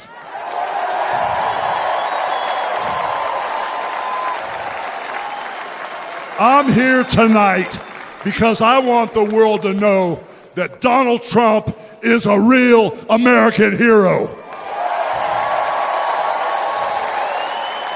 And I'm proud to support my hero as the next President of this United States.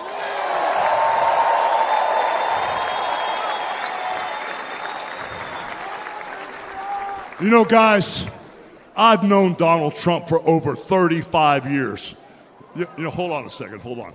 I just had a flashback. Man. This is really tripping. You know, the last time I was up on stage, Donald Trump was sitting at ringside at the Trump Plaza. I was bleeding like a pig, and I won the world title right in front of Donald J. Trump. And you know something? He's going to win in November, and we're all going to be champions again when he wins.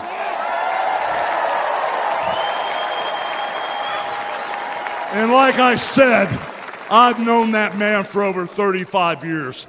And he's always been the biggest patriot, and he still is. He's always told you exactly what he thought, and he still does, brother. And no matter the odds, he always finds a way to win. And when he's back in our White House, America is going to start winning again.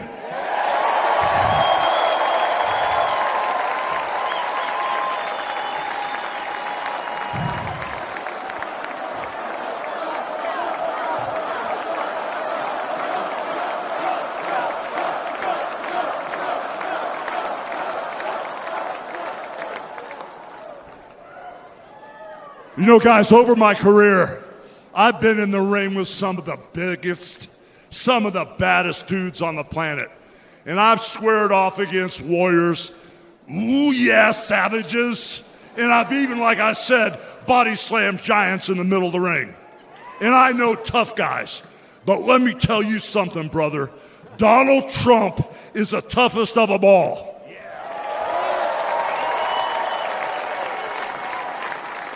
They've thrown everything at Donald Trump.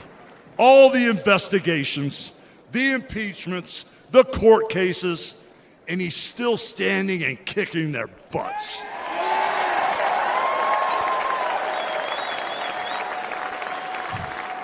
You know, we never had it better than the Trump years. Back then, we had a thriving economy. We had strong borders. We had safe streets. We had peace and respect around the world. But then we lost it all in a blink of an eye. Crime is out of control. The border is out of control. The price of food and gas and housing is out of control. And the only person who can clean this up is Donald Trump.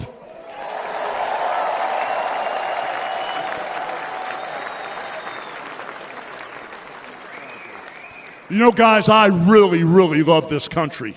And I've lived the American dream. And I want my kids, your kids, and all those little teeny Hulkamaniacs out there to live the American dream too.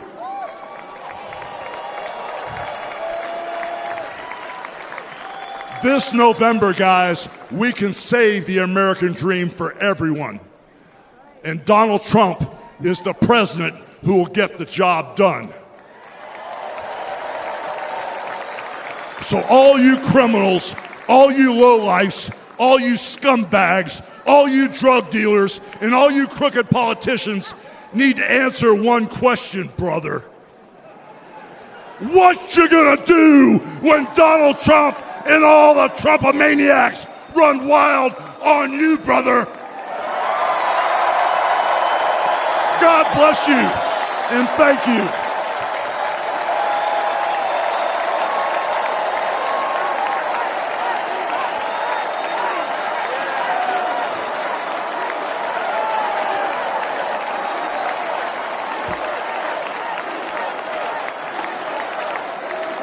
Ladies and gentlemen, please welcome the President and CEO of the Billy Graham Evangelistic Association and President of Samaritan's Purse, the Reverend Franklin Graham.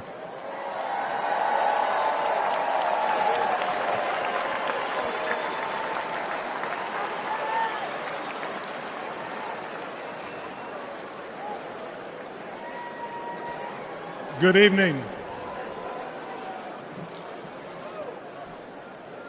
I've got the hardest job tonight. I have to follow Hulk Hogan. But I stand here tonight as a private citizen who loves this country. I've been asked to say a few words and then to pray, and we're going to do that. Last Saturday in Butler, Pennsylvania, President Trump had a near-death experience.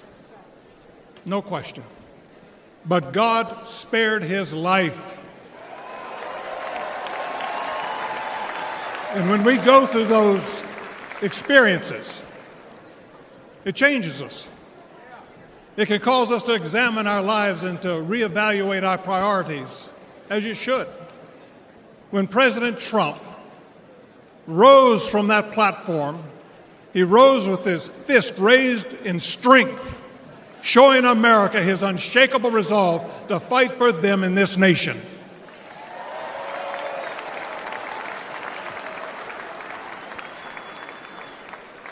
I cannot explain why God would save one life and allow another one to be taken. I don't have the answer for that. But one thing I do know is that God loves us, and he wants us to be with him in heaven one day. And that's through faith in his Son, Jesus Christ. You see, the Bible says that God so loved the world that he gave his only begotten Son, that whosoever believeth in him shouldn't perish but should have everlasting life. For as long as I've known President Trump, I've found him to be a man of his word. Things that he said he'll do, he did. When he told me and our country in 2016 that he was going to appoint conservative justices, guess what? He did. In 2016, he said he would defend religious liberty. And guess what? He did. In 2019, I was with him at the United Nations when the first president of history of this country stood there to advocate for religious liberty worldwide.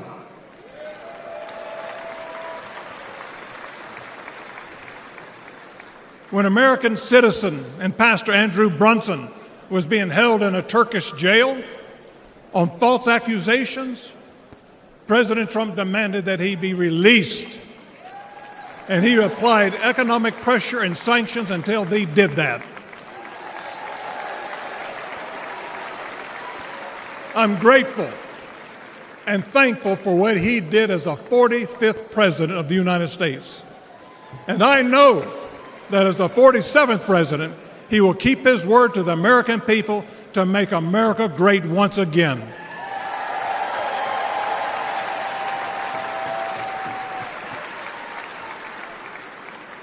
It's an honor for me to be asked to pray for Donald Trump this evening. And so what I'd like to do, I'd like us to pray, but I'd like us all to stand as we call upon the name of the God of heaven.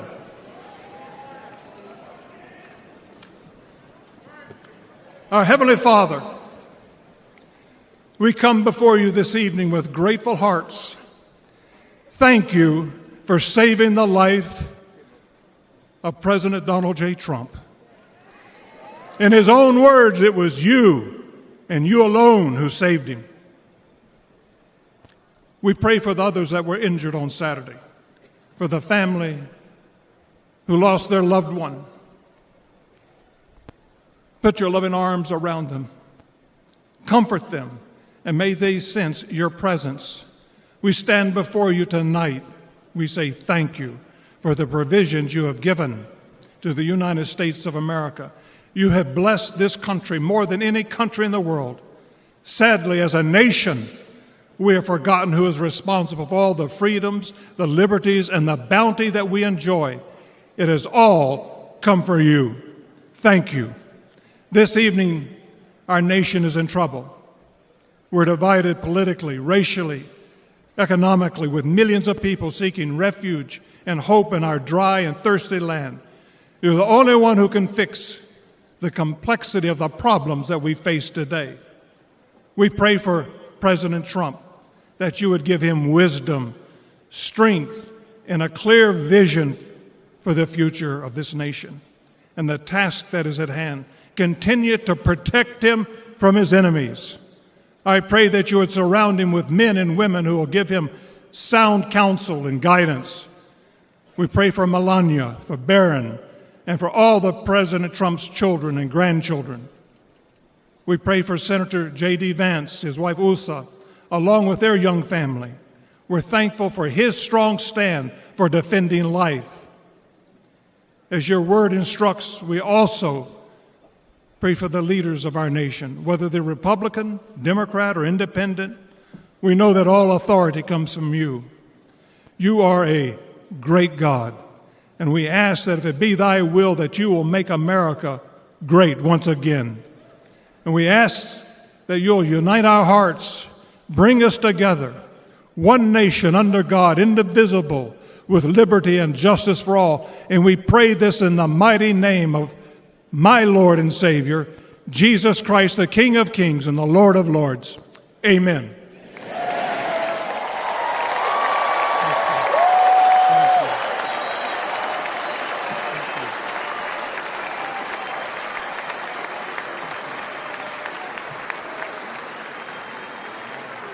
Ladies and gentlemen, please welcome businessman and Executive Vice President of the Trump Organization, Eric Trump.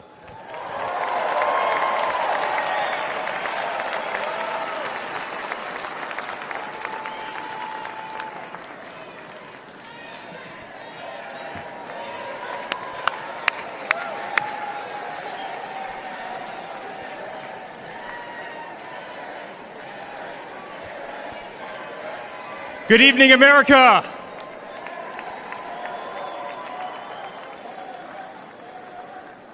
Eight years ago, my father sat our family down.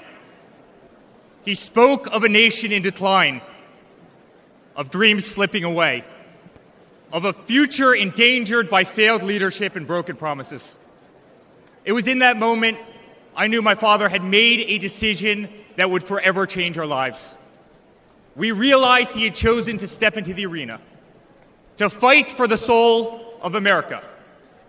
He decided to leave behind the comforts of an unbelievable business empire, to leave behind everything he had ever built, to answer the call to serve our nation. Unlike his predecessor, it was not a decision born out of necessity. Unlike the current president, it was not a decision that would enrich his family. Rather, it was a decision made out of love for this country and a deep concern for America's future.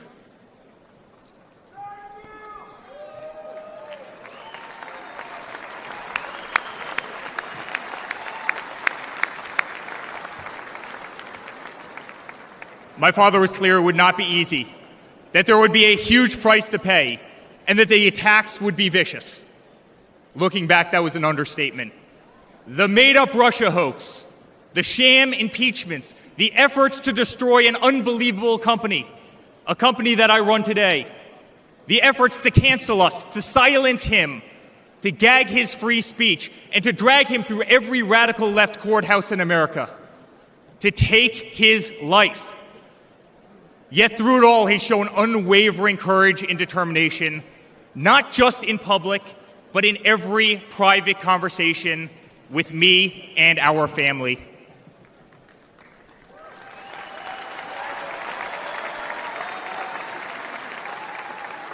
He stood tall, fueled not by personal ambition, but by a profound love for this country and a love for all of you, the American people. That man is my father. That man is the 45th president and soon to be 47th president of the United States. That man is Donald J. Trump.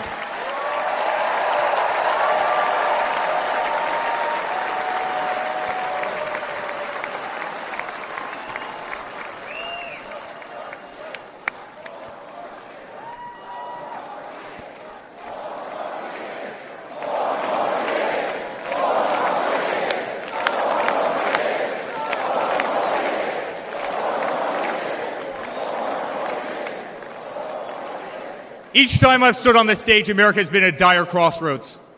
In 2016, many people began to doubt the promise of America. Our economy was struggling. Jobs were scarce. Our standing on the world stage was weak at best. Veterans were forgotten. Our military was in shambles. Our educational system was broken, ranked 30th in the world. He could no longer tolerate an inept administration that handed $150 billion to Iran, a country that chants death to America, or witness the continued attacks on our Constitution and our religious liberty, or see the disrespect shown to our unbelievable law enforcement officers who are being disarmed, defunded, and persecuted each and every day.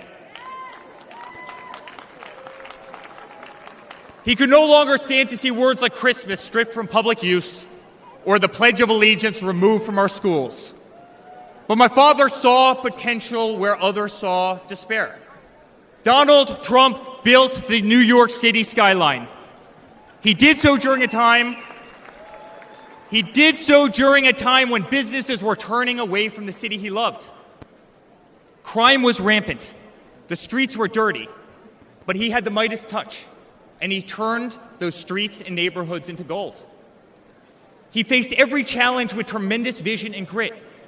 As he did during the 2016 election, he rolled up his sleeves. He remained unapologetic. He did not care to be politically correct.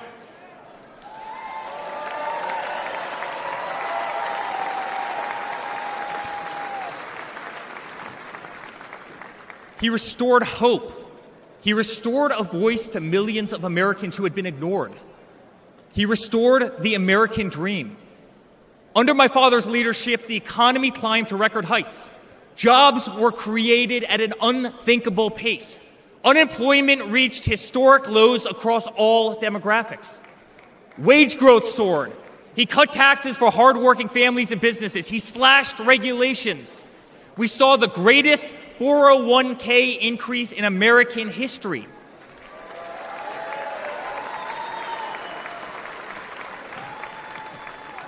People bought their first homes in an environment that saw 2 to 3% interest rates. They started their families. My father made the United States energy independent with the lowest gas prices in decades.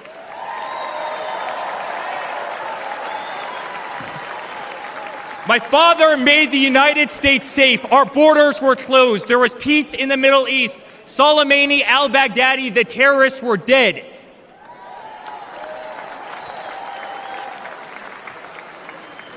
My father made the United States respected again, with the courage to walk into countries like North Korea, with the courage to impose tariffs on China, and with the courage to tear up trade deals that cost Americans their jobs.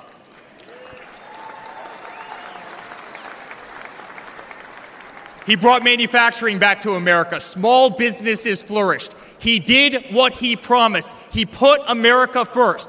We were winning. Donald Trump made America great again.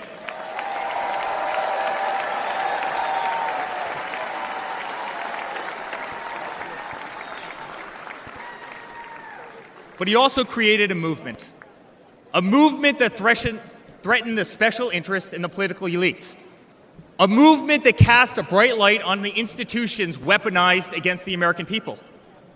You see it in our schools. God bless the moms who fought back.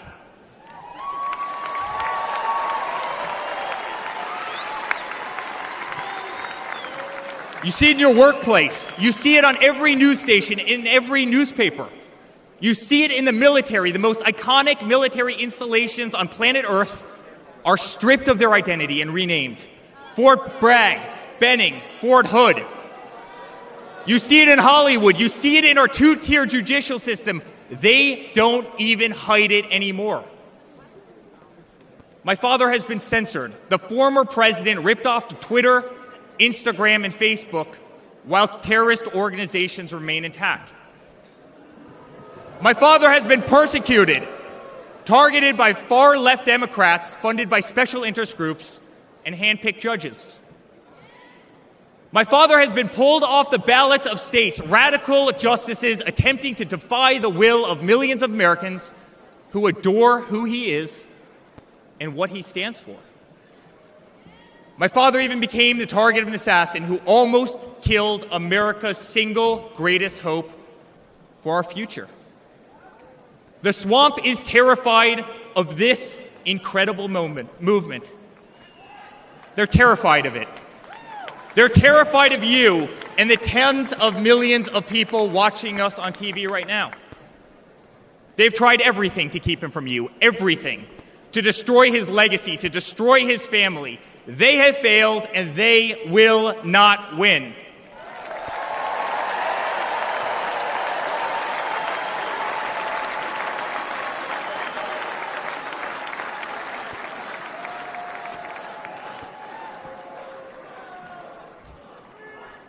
I love my Florida delegation right here.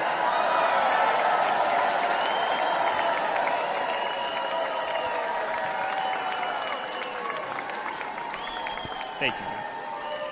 My father stands before you with the most votes of any Republican candidate in the history of our nation. He has defied the predictions of every political pundit. He fills stadiums across our country. He energizes Americans to the issues facing this nation and does so with unvarnished honesty. He is not a threat to democracy. He is a threat to those who despise our republic, many whom are bought and sold, bribed and coerced, people who have never signed the front of a check and who have been dependent on the government their entire adult lives.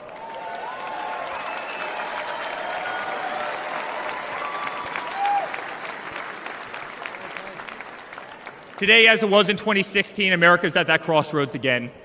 Energy prices are soaring. Interest rates are crippling. Everything is unaffordable. The U.S. dollar has been diminished. Inflation has made it impossible for Americans to live, to save for their future. Our infrastructure is crumbling. Our border is out of control. Millions are dead and displaced in Russia and Ukraine, a war that has no end and a war that we are funding. The Middle East has become a hornet's nest. Our greatest ally, Israel, totally under siege. Fentanyl is killing our youth and destroying families, while the current administration stands idly by, hoping their inaction will import illegal votes.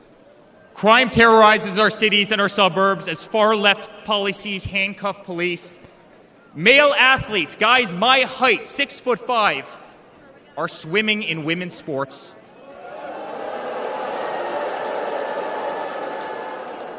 Destroying the dreams of young girls who have trained every minute of their lives. We no longer trust our elections. We no longer trust our judicial system. And we no longer believe that our government is working in our best interest.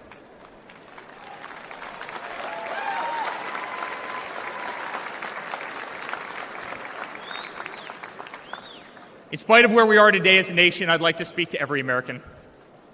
To the homeless veteran sleeping under a bridge as illegal immigrants are housed in the most expensive hotels in New York. I'm sorry. We know it's wrong, and we will fix it.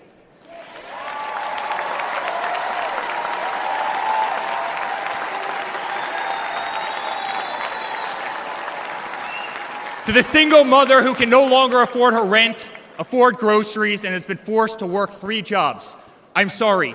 It does not have to be this way.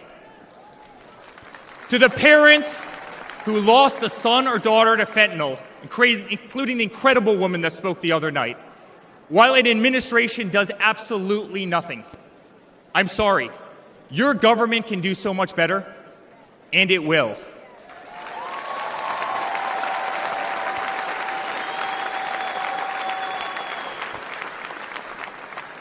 To the children who are being brainwashed instead of learning the fundamentals in school, I'm sorry.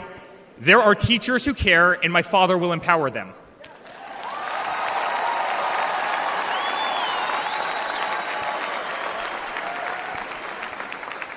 To the law enforcement officers, our brave Border Patrol, Secret Service agents who work every single day to protect our communities, knowing damn well that the system will throw you under the bus, I'm sorry. We will stand behind you.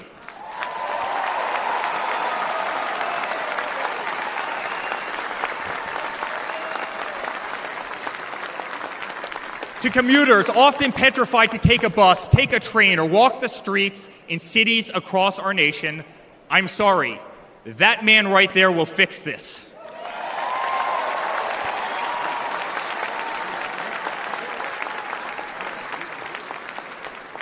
To the construction workers, to the middle-class families, to the families with children with disabilities, families who can no longer afford medical benefits or to take a vacation, I'm sorry. We will make America great again.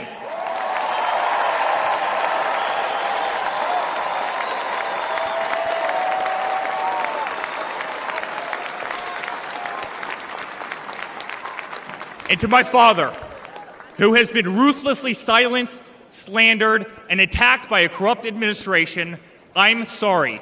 We know, and America knows, that they're not just after you, they're after all of us, and you just happen to be standing in their way.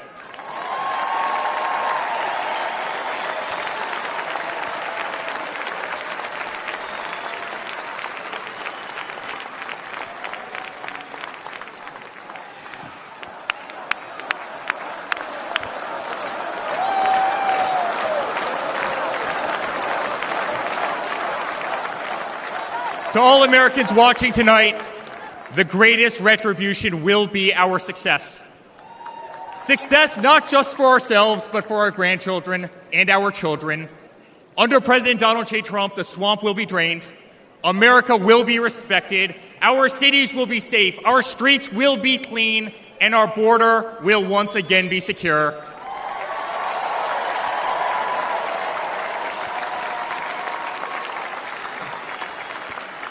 We will have peace. We will have prosperity. Your hard-earned tax dollars will enrich a better America, not be squandered in corrupt foreign nations. Education will be handed back to the states. We will no longer be 30th in the world. We will be first.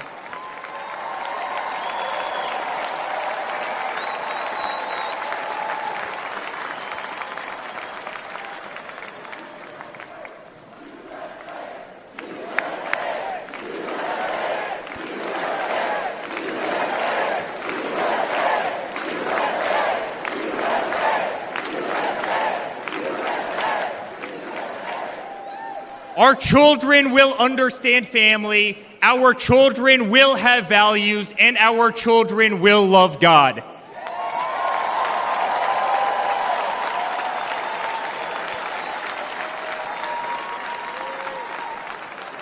Our country will prioritize free speech, respect freedom of religion, and honor our Constitution.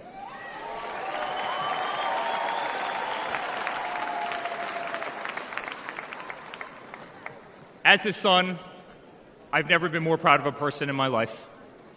A man who has defied all odds more than once. A man who believed in the promise of America when others turned away. A man who saw a nation in need of a champion and answered that call with unwavering determination and courage. A man who survived a bullet that was intended to eliminate him permanently from our future and from our family. Never have I been more proud to be a Trump.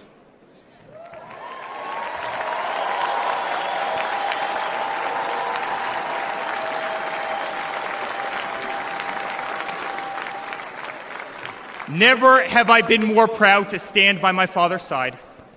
I remain incredibly honored to be part of this journey, a journey with all of you, a journey to save the greatest country on earth, a journey with the most incredible people I have ever met. Dad, 5 days ago, Laura, Luke, Carolina, and I held our breath as we saw blood pour across your face. By the grace of God, divine intervention, and your guardian angels above, you survived.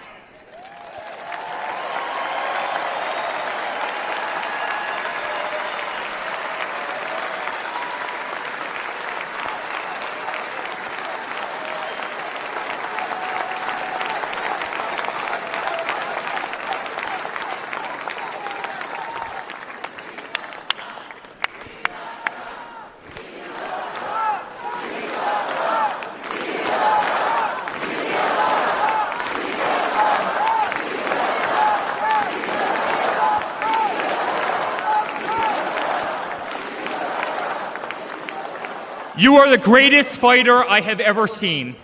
You are strong, you are full of life, and you are unapologetic. Your optimism is contagious. Your backbone is unbreakable. Your conviction to fight for what is right and against all that is wrong is truly next level.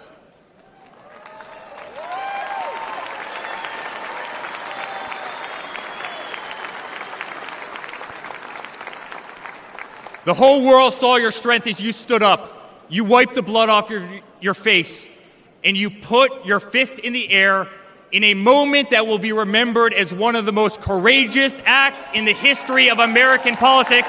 You shouted, "Fight! Fight! Fight!"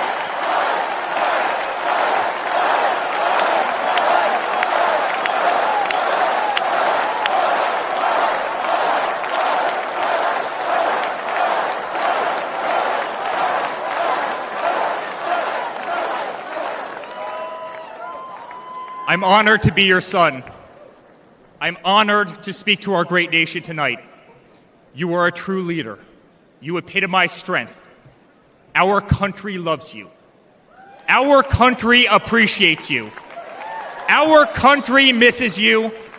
And on November 5th, our country will re-elect you as the 47th President of the United States of America. Good night, Milwaukee. God bless you all.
Ladies and gentlemen, the next First Lady of the United States, Mrs. Melania Trump.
This is a story as uniquely American as the ideals and freedoms we all cherish. A story of a life dedicated to dreaming big. A story about giving back to the people in his beloved city. But most of all, this is a story about putting his country first. And it's a story best told in pictures. Young and confident, Donald Trump wasn't afraid to think big and build even bigger. And he left his mark on the New York skyline that greeted visitors from around the world. But he wasn't just an American entrepreneur. He became a folk hero. Celebrities and sports stars wanted to be seen with him. Politicians sought his approval. And New Yorkers just loved him. And he loved them back. And he gave back. Just one example, saving the Woolman skating rink. The Woolman skating rink in Central Park is open again. The city spent nearly 6 years and $12 million trying to fix it. And then to the rescue, developer Donald Trump. As Tracy Egan tells us now, he accomplished in 3.5 months what the city couldn't do in 6 years. Donald, you performed a great public service. There was no denying that Donald Trump was the toast of the town. But he was also something even more important, a patriotic American. And like many others, he was becoming increasingly troubled by the direction of our country. Because I really am tired of seeing what's happening with this country, how we're really making other people live like kings, and we're not. You've said, though, that if you did run for president, you believe you'd win. Well, I don't know. I think I'd win. I tell you what, I wouldn't go in to lose. I've never gone in to lose in my life. And if I did decide to do it, I think I'd be inclined. I would say that I would have a hell of a chance of winning, because I think people, I don't know how your audience feels, but I think people are tired of seeing the United States ripped off. But who would ever run for president and leave such a glamorous life? Appearances in movies, best-selling books, a widely popular TV show. But for Donald J. Trump, the calling to save his country was even stronger. The mission, more important. The number of Americans being left behind, too large. And so, in Donald Trump fashion, he announced he was running for president, in it to win. And he did.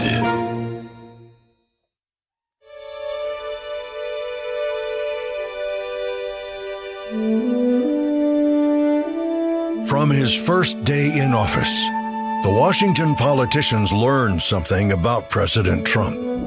He's not afraid to fight for what he believes in. They call that having the courage of your convictions. First up, the Trump tax cuts, largest in America's history, and it led to higher take-home pay for working families. Unfortunately, today, taxes are up and incomes down. The politicians just never learn. Next for President Trump, secure our border. Check. Miles and miles of wall built. ISIS and other terrorists deterred. But now, we have the Barney Fife of border security, leading to 250,000 Americans dead from fentanyl coming in. brutal migrant crime spreading across America. And ISIS, now here. President Trump promised he'd keep America out of endless wars. Welcome words to the families of our young men and women who serve. And another promise kept. He started by strengthening our military, then traveled the world, meeting with our allies, and even with our main adversaries, just so they understood that America's strength and resolve was back. Because that's what a strong commander-in-chief does. And it led to a stable world at peace and our troops safe. Today, a different story. Our enemies smelled weakness, then set the world on fire. Putin saw it, then invaded Ukraine. Hamas saw it, then started a war in the Middle East.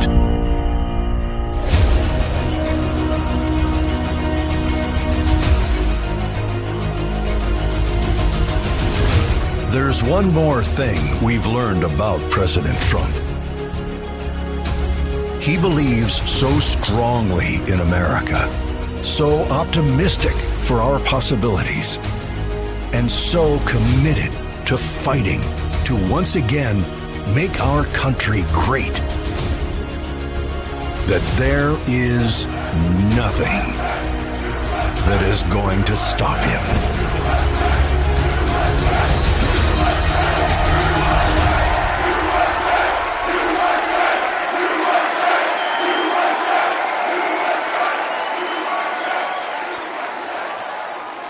Ladies and gentlemen, please welcome Kid Rock.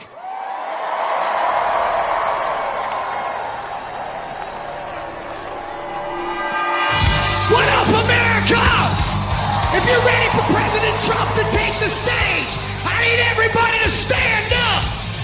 I need everybody to put a fist up in the air. Everybody, get a fist up in the air. Now follow me. Say fight, fight. Say fight, fight. Say fight, fight. Say somebody scream.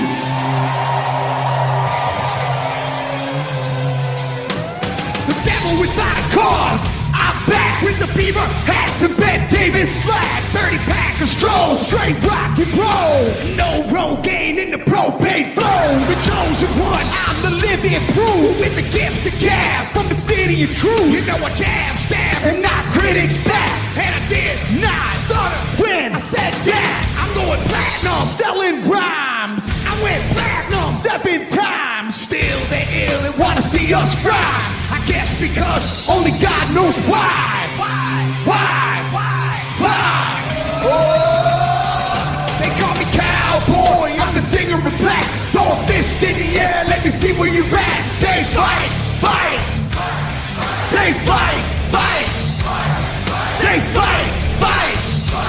And say Trump, Trump.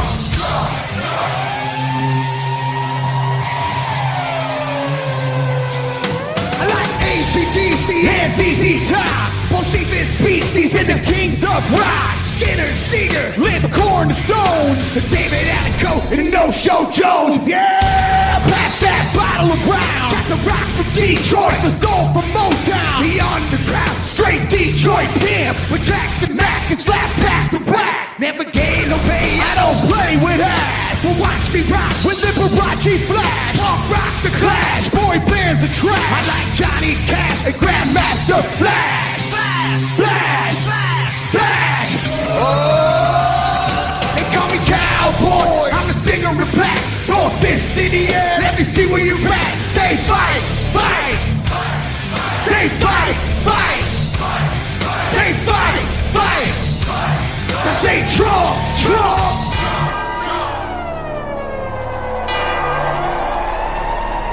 I'm an American badass. Watch me kick. You can roll and rock, or you can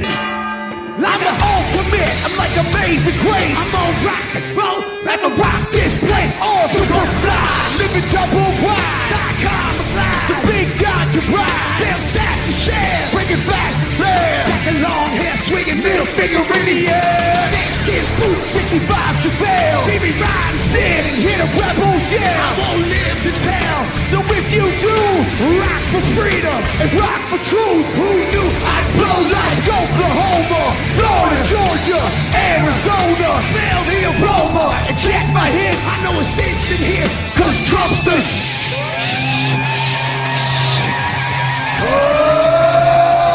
They call me cowboy, I'm a singer with black. Throw a fist in the air, let me see where you're at. Say Trump, Trump. Say Trump, Trump. Say Trump, Trump. Say Trump, Trump. I need to hear you louder than that. One more time. I'm a cowboy, badass and black. You say Trump, Trump. From side to side, from front to back. Come on, Trump, Trump. I put Detroit City back on the map. We say Trump, Trump. Get rocks in the house. This is where I'm at. Ladies and gentlemen, get ready for the most patriotic American badass on earth, President Donald J. Trump. But first, another American badass, my brother, Dana White. God bless America.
Good evening, ladies and gentlemen. I am Dana White. I am the CEO and president of the Ultimate Fighting Championship. So 2 weeks ago, I got a call from President Trump asking me if I'd be willing to speak tonight. As usual, there was no pressure, no demands. He asked me as a friend, and of course I said yes. Then, after I accepted his offer, he sent me a text message, and I just want to read to you a little piece of what President Trump wrote to me. Dana, I'm so honored that you will be doing the introduction at the National Republican Convention. Think of it as the biggest fight you ever had, a fight for our country and even the world. I only wish you didn't have to interrupt your family trip, but I hope they understand they love you and they know how important this is. Now think about this. This man's running for president of the United States. He's fighting for the future of this country, and he's concerned about interrupting my family trip. That's the President Trump that I know. A man who truly cares about people. The mainstream media likes to push the narrative that he doesn't care about anyone but himself. I absolutely know that's not the truth, because I've been friends with this guy for 25 years. And for the people who know me, they'll know this is true. I just want to make something very clear. Nobody in the Trump campaign has ever told me what to say. Nobody tells me what to say, and I'm nobody's puppet.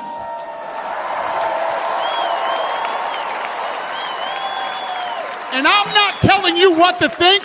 I'm telling you what I know. And I know President Trump. I know President Trump is a fighter. I've been saying this since 2015. Now look at what's happened over the last 10 years. We have all seen it with our own eyes. I'm in the tough guy business. And this man is the toughest, most resilient human being that I've ever met in my life.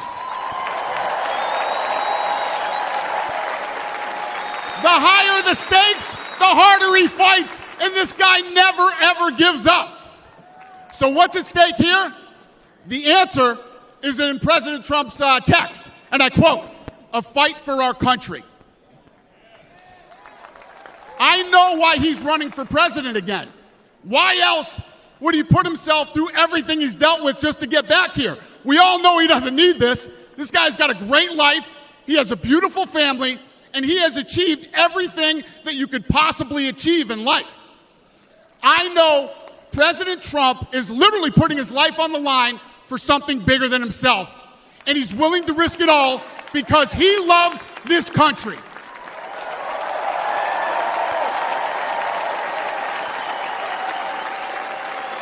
And I know he wants what's best for the American people, all American people. I know he's running for president to save our American dream. I'm living the American dream, and I know the American dream is very real. Whether you were born in this country or came here from someplace else, this is the last real land of opportunity. President Reagan once said, "Government's first duty is to protect the people, not run their lives." And if you're buried in government red tape, how will you ever start your own business? If you're struggling to pay your bills, how can you ever afford to start a family? And if you don't feel safe in your own town, why would you ever buy a house? I know that President Trump is fighting to save the American dream, and that's what's at stake in this election. We are choosing who we want to lead us in this fight. I know President Trump is a proven leader, a fearless leader, and this country was in a much better place when he was in the Oval Office.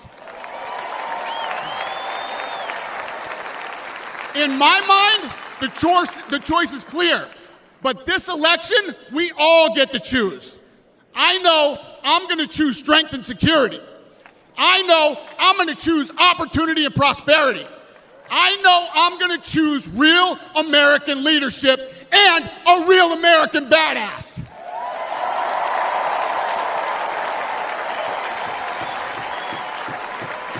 And I'm not telling you what choice to make, and I'm not telling you what to think. I'm telling you what I know. I know America needs a strong leader, and the world needs a strong America. I know Donald J. Trump is the best choice for President of the United States.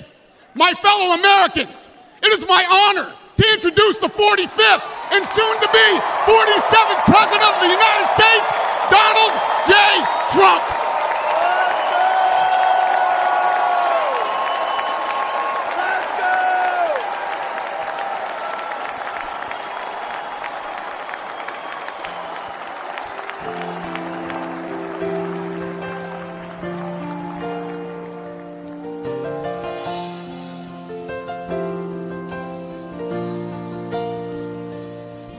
If tomorrow all the things were gone, I'd work for all my life, and I had to start again, just my children and my wife. Thank my lucky stars to be living here today, 'cause our flag still stands for freedom, and they can't take that away.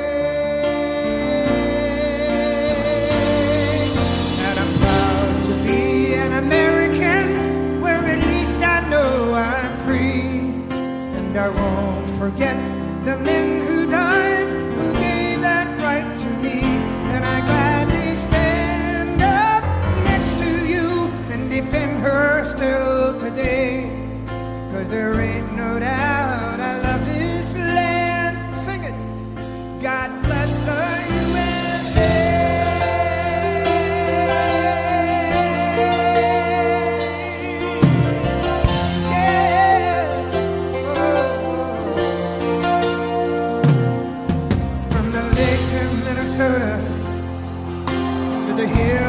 Tennessee, across the plains of Texas, from sea to shining sea, from Detroit to Houston, and New York to LA. There's pride in every American heart, and it's time we stand and say that I'm proud to be an American, where at least I know I'm free, and I won't forget the men who died, who gave that right to me, and I gladly stand up next to you and defend her still today, 'cause there ain't no doubt I love this land. God bless the USA.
Thank you very much. Thank you very, very much. Wow. And thank you, Dana. Thank you, Kid Rock, sometimes referred to as Bob. And thank you, Lee, right from the beginning. Thank you very much. What a talent. What a beautiful, beautiful song. Thank you. Friends, delegates, and fellow citizens, I stand before you this evening with a message of confidence, strength, and hope. 4 months from now, we will have an incredible victory, and we will begin the 4 greatest years in the history of our country. Together, we will launch a new era of safety, prosperity, and freedom for citizens of every race, religion, color, and creed. The discord and division in our society must be healed. We must heal it quickly. As Americans, we are bound together by a single fate and a shared destiny. We rise together or we fall apart. I am running to be president for all of America, not half of America, because there is no victory in winning for half of America. So tonight, with faith and devotion, I proudly accept your nomination for President of the United States. Thank you.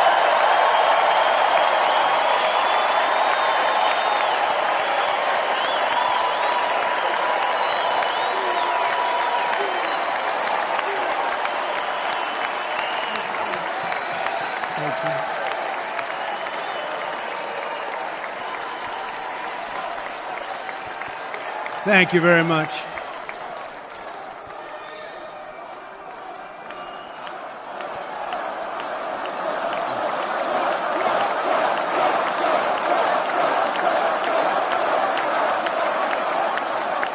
Thank you very much. And we will do it right. We're going to do it right. Let me begin this evening by expressing my gratitude to the American people for your outpouring of love and support following the assassination attempt at my rally on Saturday.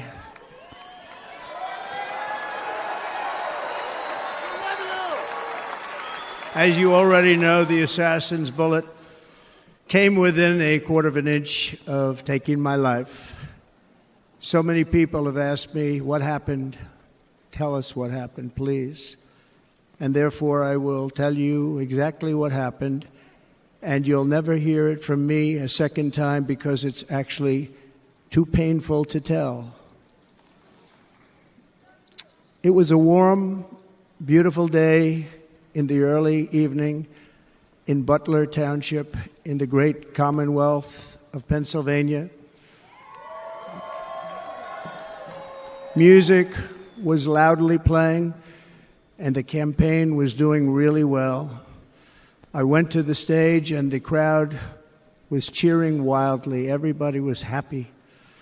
I began speaking very strongly, powerfully, and happily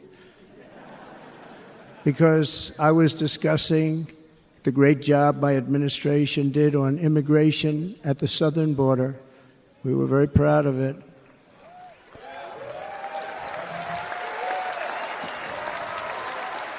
Behind me and to the right was a large screen that was displaying a chart of border crossings under my leadership. The numbers were absolutely amazing. In order to see the chart, I started to, like this, turn to my right and was ready to begin a little bit further turn, which I'm very lucky I didn't do, when I heard a loud whizzing sound and felt something hit me really, really hard on my right ear. I said to myself, wow, what was that? It can only be a bullet. And moved my right hand to my ear, brought it down. My hand was covered with blood, just absolutely blood all over the place.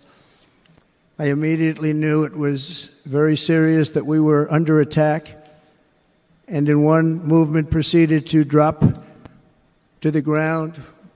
Bullets were continuing to fly as very brave Secret Service agents rushed to the stage, and they really did. They rushed to the stage.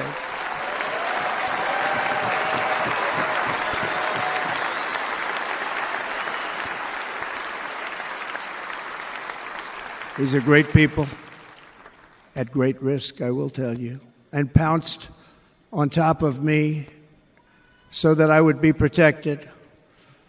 There was blood pouring everywhere, and yet, in a certain way, I felt very safe because I had God on my side. I felt that.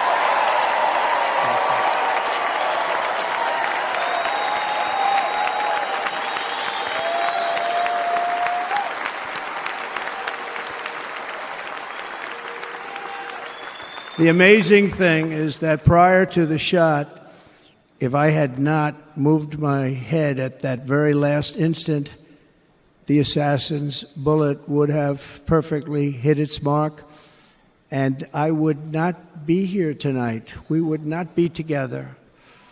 The most incredible aspect of what took place on that terrible evening in the fading sun was actually seen later. In almost all cases, as you probably know, and when even a single bullet is fired, just a single bullet, and we had many bullets that were being fired, crowds run for the exits or stampede, but not in this case. It's very unusual.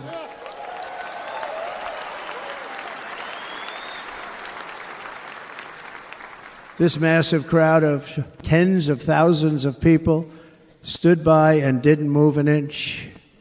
In fact, many of them bravely but automatically stood up looking for where the sniper would be. They knew immediately it was a sniper.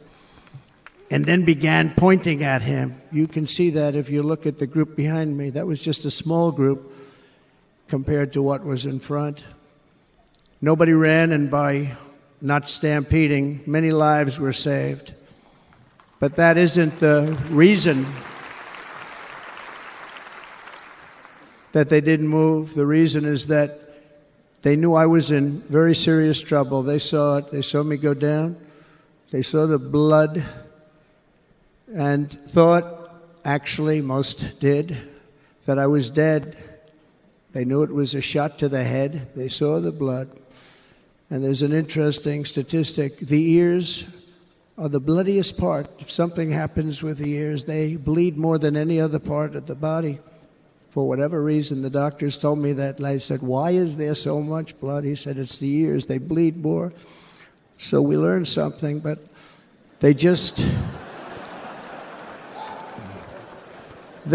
this beautiful crowd, they didn't want to leave me. They knew I was in trouble. They didn't want to leave me. And you can see that love written all over their faces. Incredible people. They're incredible people. Bullets were flying over us, yet I felt serene.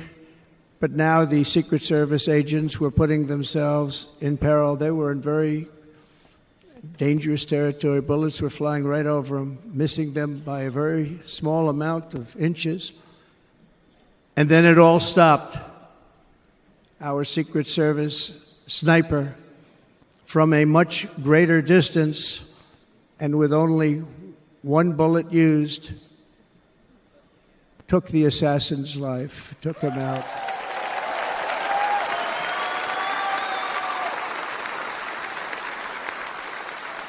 I'm not supposed to be here tonight. Not supposed to be here. No.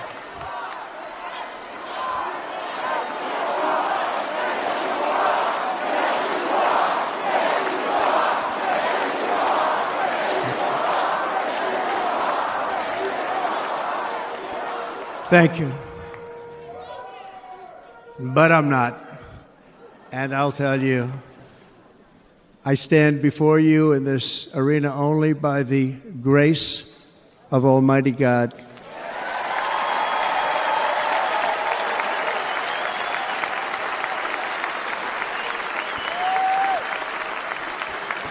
In watching the reports over the last few days, many people say it was a providential moment.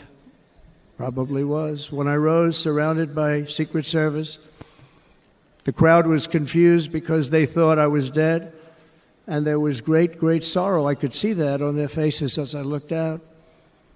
They didn't know I was looking out. They thought it was over.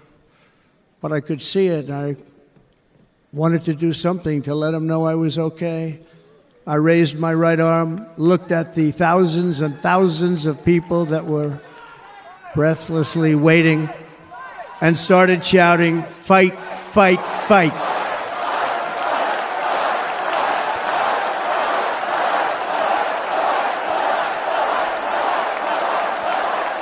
Thank you. Once my clenched fist went up, and it was high into the air. You've all seen that. The crowd realized I was okay and roared with pride for our country like no crowd I have ever heard before. Never heard anything like it. For the rest of my life, I will be grateful for the love shown by that giant audience of patriots that stood bravely on that fateful evening in Pennsylvania. Tragically, the shooter claimed the life of one of our fellow Americans, Corey Comparator. Unbelievable person, everybody tells me. Unbelievable. And seriously wounded, two other great warriors. Spoke to them today. David Dutch and James Copenhaver. Two great people. I also spoke to all three families of these tremendous people. Our love and prayers are with them. And Always will be. We're never going to forget them. They came for a great rally. They were serious Trumpsters, I want to tell you. They were serious Trumpsters and still are. But Corey, unfortunately, we have to use the past tense. He was incredible. He was a highly respected former fire chief, respected by everybody. Was accompanied by his wife, Helen, incredible woman. I spoke to her today, devastated, and 2 precious daughters. He lost his life selflessly acting as a human shield to protect them from flying bullets. He went right over the top of them and was hit. What a fine man he was.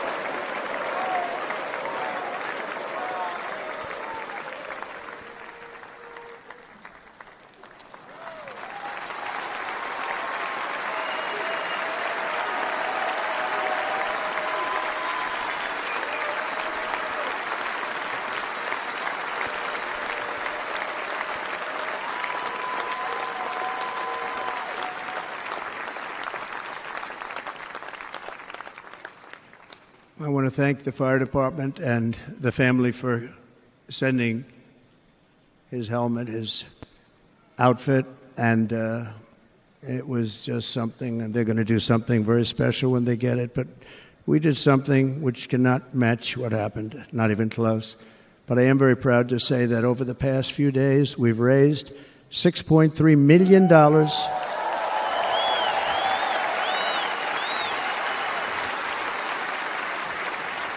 for the families of David, James, and Corey, including from a friend of mine just called up. He sent me a check right here. I just got it. $1 million from Dan Newland. Thank you, Dan. And again, when speaking to the family, I told them, I said, well, I'm going to be sending you a lot of money, but it can't compensate. They all said the same thing. You're right, sir. We appreciate so much what you're doing, but nothing can take the place in the case of Corey. And the other 2, by the way, they were very, very seriously injured, but now they're doing very well. They're going to be okay. They're going to be doing very well.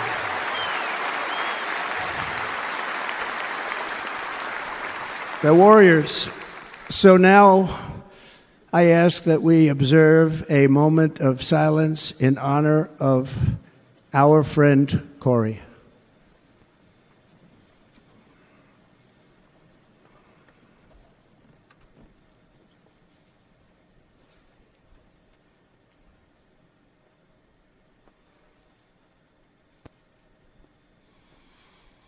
There is no greater love than to lay down one's life for others. This is the spirit that forged America in her darkest hours, and this is the love that will lead America back to the summit of human achievement and greatness. This is what we need. Despite such a heinous attack, we unite this evening more determined than ever. I am more determined than ever, and so are you. So is everybody in this room.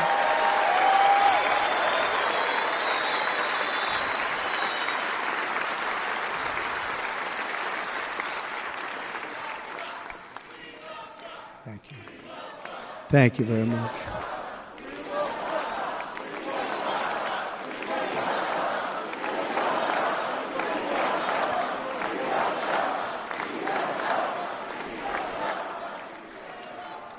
Our resolve is unbroken and our purpose is unchanged to deliver a government that serves the American people better than ever before.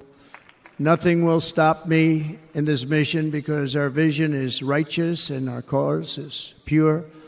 No matter what obstacle comes our way, we will not break, we will not bend, we will not back down, and I will never stop fighting for you, your family, and our magnificent country.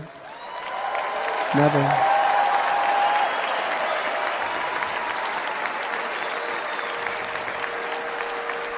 And everything I have to give with all of the energy and fight in my heart and soul, I pledge to our nation tonight. Thank you very much. I pledge that to our nation. We're going to turn our nation around, and we're going to do it very quickly. Thank you.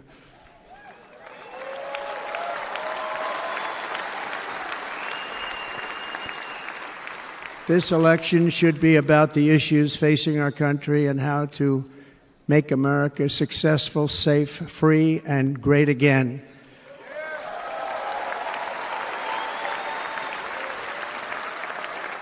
In an age when our politics too often divide us, now is the time to remember that we are all fellow citizens. We are one nation under God, indivisible, with liberty and justice for all.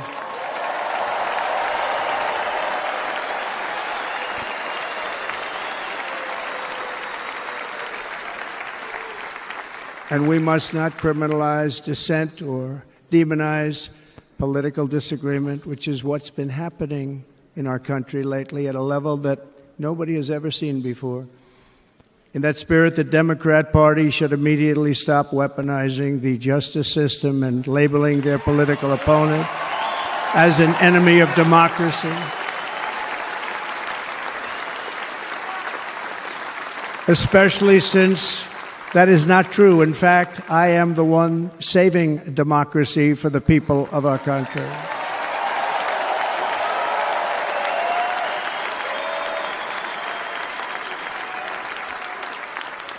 And very big news, as you probably just read, on Monday a major ruling was handed down from a highly respected federal judge in Florida, Eileen Cannon, finding that the prosecutor and the fake documents case against me were totally unconstitutional, and the entire case was thrown out of court. With all of that publicity, thrown out of court. If Democrats want to unify our country, they should drop these partisan witch hunts, which I have been going through for approximately 8 years. And they should do that without delay and allow an election to proceed that is worthy of our people. We're going to win it anyway, but worthy of our people. On this journey, I am deeply honored to be joined by my amazing wife, Melania.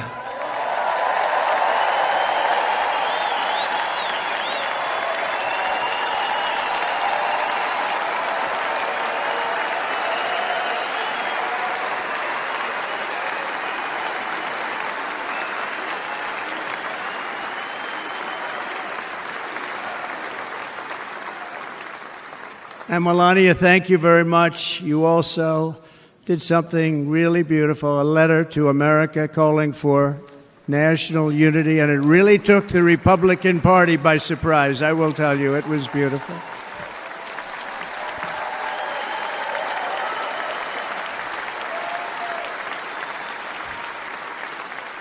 fact, some very serious people said that we should take that letter and put it as part of the Republican platform. That would be an honor, wouldn't it?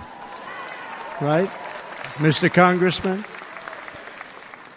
But it captivated so many, so I also want to thank my entire family for being here. Don, Kimberly, Ivanka and Jared, Eric and Lara, Tiffany and Michael, Barron. We love our Barron.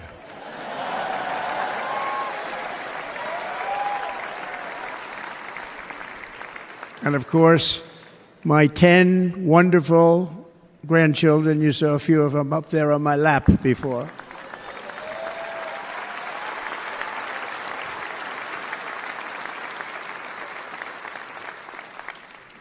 And how good was Dana? Was Dana good? I mean, was he good?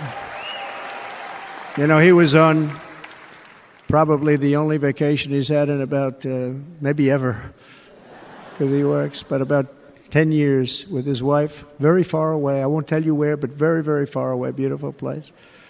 And my people called, and he said, I won't be able to do it. This is many, many years. I promised my wife I can't do it. And they came in, they said, Dana won't be able to do it, because he was my first, second, and third choice. I said, well, you know, that's too bad, but I understand he's away, and It's good. It's good for him. And that was it. About 30 minutes later, she came back in. Sir, Dana just called. He's going to do it.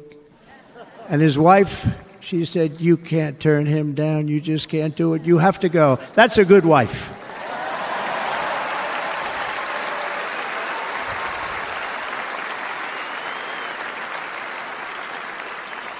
So he got on a plane. He got here a little while ago. Now he's going to get on the plane in a little while, and he's going to go back home to his wife. But they're great, and I just want to thank her and him and their whole family, because that's not easy. And Kid Rock, same thing. Called, he said, I want to be a part of it. I want to be a part, because, Kid does his great song, Big, Big Monster song. I had no idea. He became a friend of mine over the last 10 years. And he's amazing. Everyone loves him. I didn't even know how big he was. He has rallies, 35,000, 40,000 people he gets every time he goes out.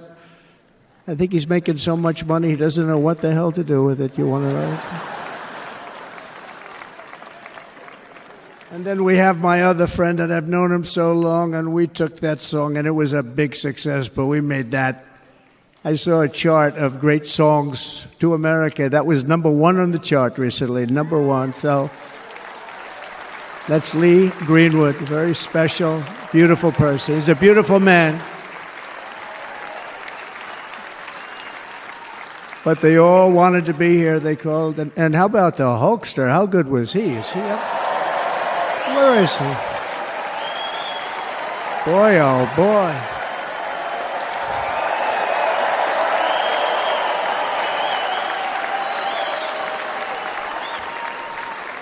They may call that entertainment. I know about entertainment, but when he used to lift a 350-pound man over his shoulders and then bench press him 2 rows into the audience, I say maybe entertainment, but he is one strong son of a gun. I will tell you, I watched it many times. There aren't a lot of entertainers that can do that, right? You were fantastic. Thank you very much. Followed by Eric. What was that all about? Boy, that was good. I didn't want to really come up here. But he was so great, and he's such a good young man. He went through a lot of trouble, and Don last night was incredible. They went through so much trouble. They got subpoenaed more than any people probably in the history of the United States. Every week they get another subpoena from the Democrats, crazy Nancy Pelosi, the whole thing, just boom, boom, boom. They've got to stop that because they're destroying our country. We have to work on making America great again, not on beating people. And we won. We beat them in all. We beat them on the impeachments. We beat them on indictments. We beat them. But the time that you have to spend, if they would devote that genius to helping our country, we'd have a much stronger and better country.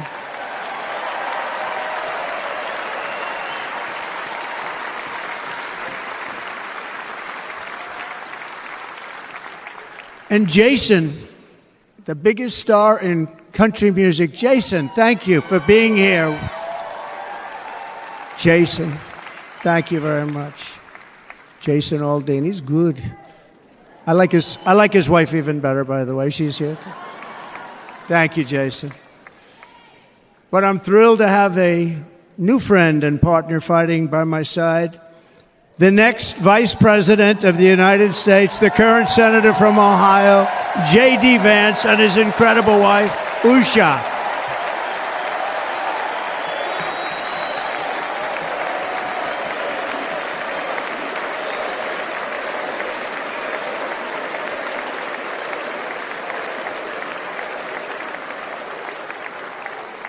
He's going to be a great Vice President. He's going to be great. He'll be with this country and with this movement, greatest movement in the history of our country, Make America Great Again. When they criticize it, they say, we're going to try and stop MAGA. I said, MAGA is Make America Great Again. What are you going to stop? There's nothing to stop. Then they say, oh, that's right. It's very tough to fight it. And all of the people that did try and fight it have failed.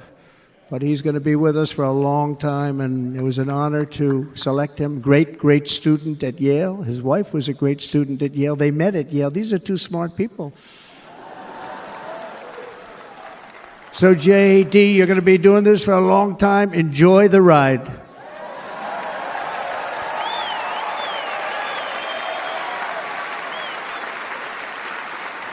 And a very special thank you to the extraordinary people of Milwaukee and the great state of... Oh, there they are. There they are. You are so easy to spot. And Green Bay's going to have a good team this year, right? They're going to have a good team.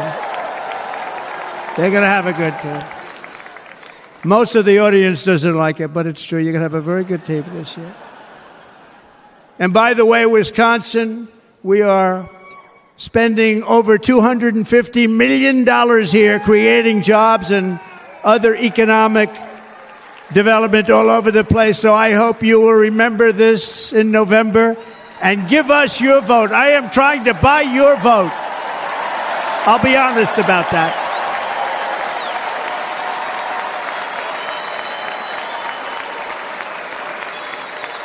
And I promise we will make Wisconsin great again. We're going to make it. Thank you, Mr. Governor. Thank you very much. Thank you. I'm here tonight to lay out a vision for the whole nation, to every citizen, whether you're a young or old man or woman, Democrat, Republican, or independent, black or white, Asian or Hispanic. I extend to you a hand of loyalty and of friendship. Together we will lead America to new heights of greatness like the world has never seen before. We were right there in the first term. We got hit with COVID. We did a great job. Nobody knew what it was, but nobody's ever seen an economy pre-COVID. And then we handed over a stock market that was substantially higher than just prior to COVID. Coming in, did a great job. Never got credit for that. We got credit for the war and defeating ISIS and so many things, the great economy, the biggest tax cuts ever, the biggest regulation cuts ever, the creation of Space Force, the rebuilding of our military. We did so much. We did so much. Right to try. Right to try is a big deal. We got right to try. They were trying to get that for 52 years. Somebody's terminally ill. And hopefully there's nobody in this audience, but it does happen a lot. They're terminally ill and they can't use our new space-age drugs and other things that we are way ahead. We have the greatest doctors in the world, the greatest laboratories in the world, and you can't do it. They've been trying to get that approved for 52 years. Wasn't that easy? The insurance companies didn't want to do it. They didn't want the risk. The labs didn't want to do it because if it didn't work, people are pretty far down the line toward death. They didn't want to do it. The doctors didn't want to have it on their records, so I got everybody into an office. 52 years they tried. Sounds simple, but it's not. And I got them to agree that somebody that needs it will, instead of going to Asia, Europe, or someplace, or if you have no money going home and dying, just die. We got them to sign an agreement, agree to it, where they're not going to sue anybody. They're going to get all of this stuff. They're going to get it really fast. And what's happened is we're saving thousands and thousands of lives. It's incredible. Right to try. It's a great feeling. Under our leadership, the United States will be respected again. No nation will question our power. No enemy will doubt our might. Our borders will be totally secure. Our economy will soar.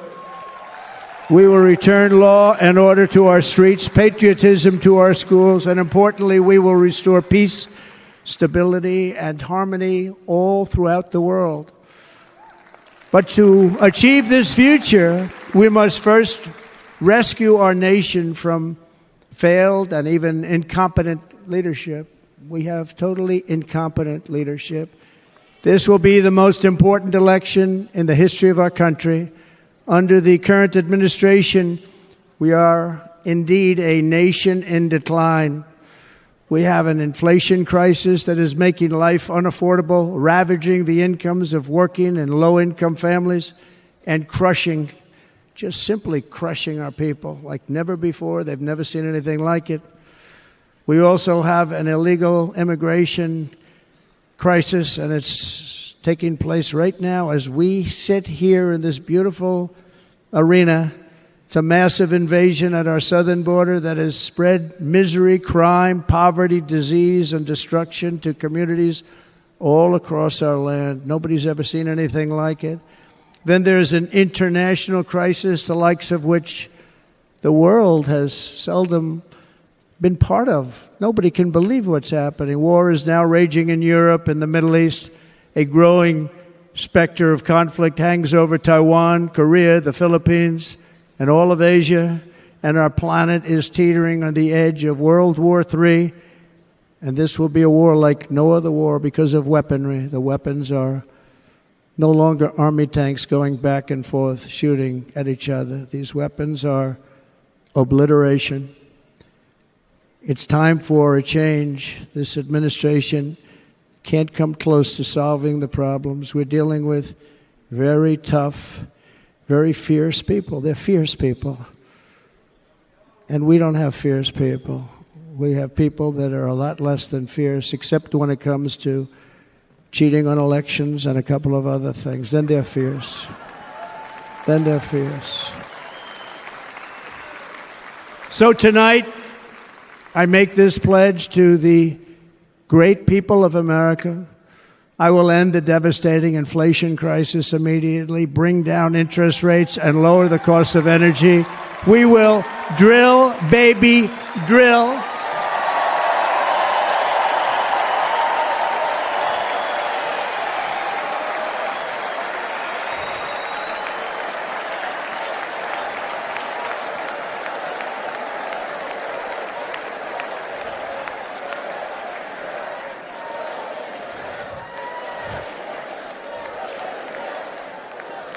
Can you believe what they're doing?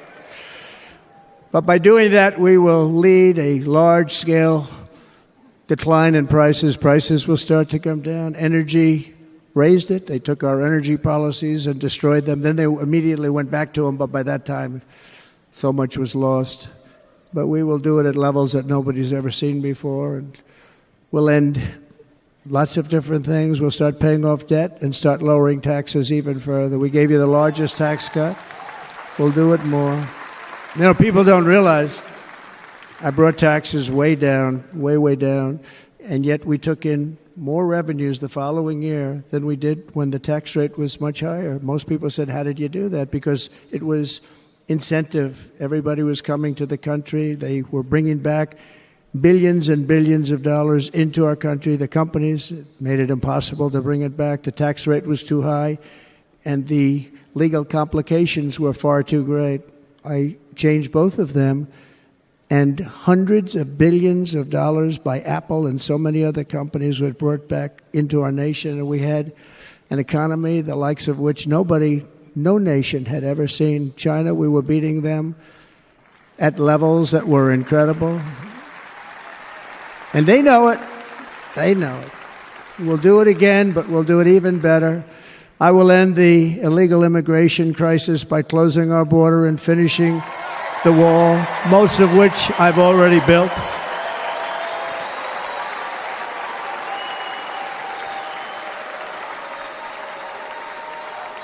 On the wall, we were dealing with a very difficult Congress. And I said, oh, that's okay. We won't go to Congress. I call it an invasion. We gave our military almost $800 billion. I said, I'm going to take a little of that money because this is an invasion. And we built, most of the wall is already built. And we built it through using the funds because what's better than that? We have to stop the invasion into our country that's killing hundreds of thousands of people a year. We're not going to let that happen. I will end every single international crisis that the current administration has created, including the horrible war with Russia and Ukraine, which would have never happened if I was president, and the war caused by the attack on Israel, which would have never happened if I was president. Iran was broke. Iran had no money. Now Iran has $250 billion. They made it all over the last 2.5 years. They were broke. I watched the other day on a show called Deface the Nation. Has anyone seen it? And they had a congressman who was a Democrat say, well, whether you like him or not, Iran was broke dealing with Trump. I told China and other countries, if you buy from Iran, we will not let you do any business in this country, and we will put tariffs on every product you do send in of 100% or more. And they said to me, well, I think that's about it. They weren't going to buy any oil. And they were ready to make a deal. Iran was going to make a deal with us. And then we had that horrible, horrible result that we'll never let happen again. The election result, we're never going to let that happen again. They used COVID to cheat. We're never going to let it happen again. And they took off all the sanctions and they did everything possible for Iran.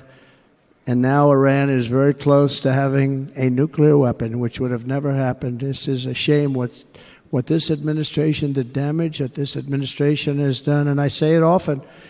If you took the 10 worst presidents in the history of the United States, think of it, the 10 worst, added them up, they will not have done the damage that Biden has done. I'm only going to use the term once.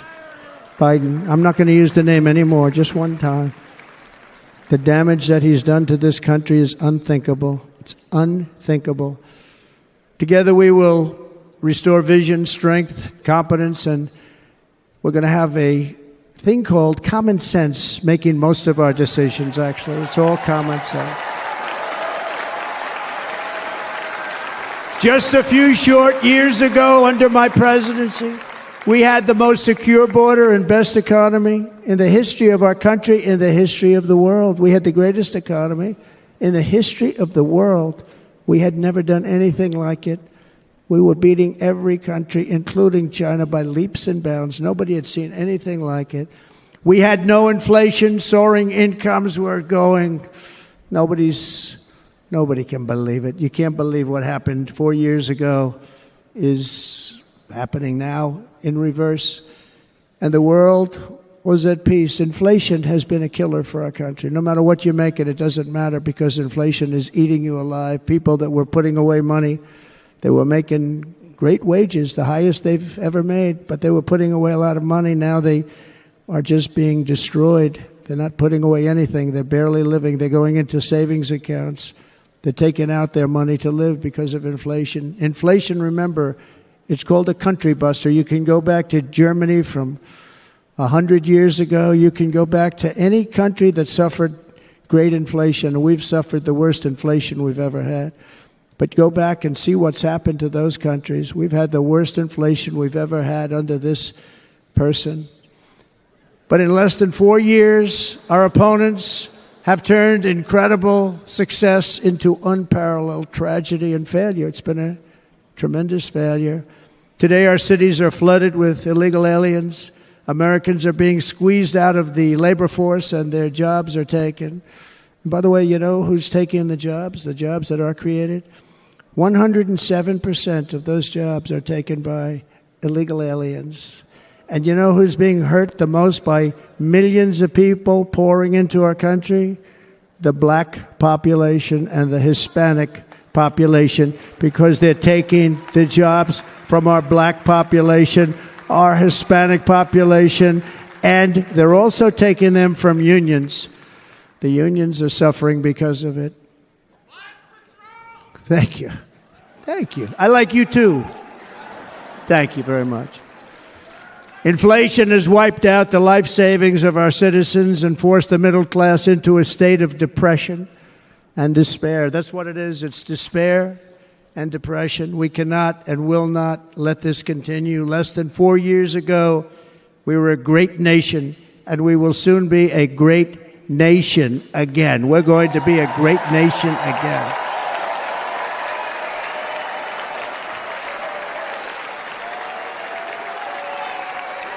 Thank you. With proper leadership, every disaster we are now enduring will be fixed, and it will be fixed very, very quickly. So tonight, whether you've supported me in the past or not, I hope you will support me in the future, because I will bring back the American dream. That's what we're going to do. You don't even hear about the American dream anymore. With great humility I am asking you to be excited about the future of our country. Be excited. Be excited.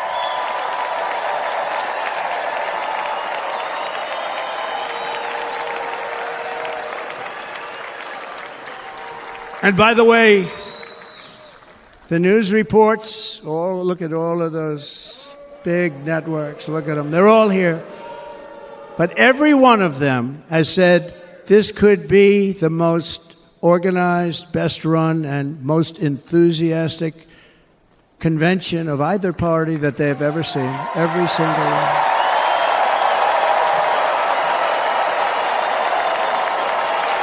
And it's true. It's true. And there's love in the room. There's great love in the room.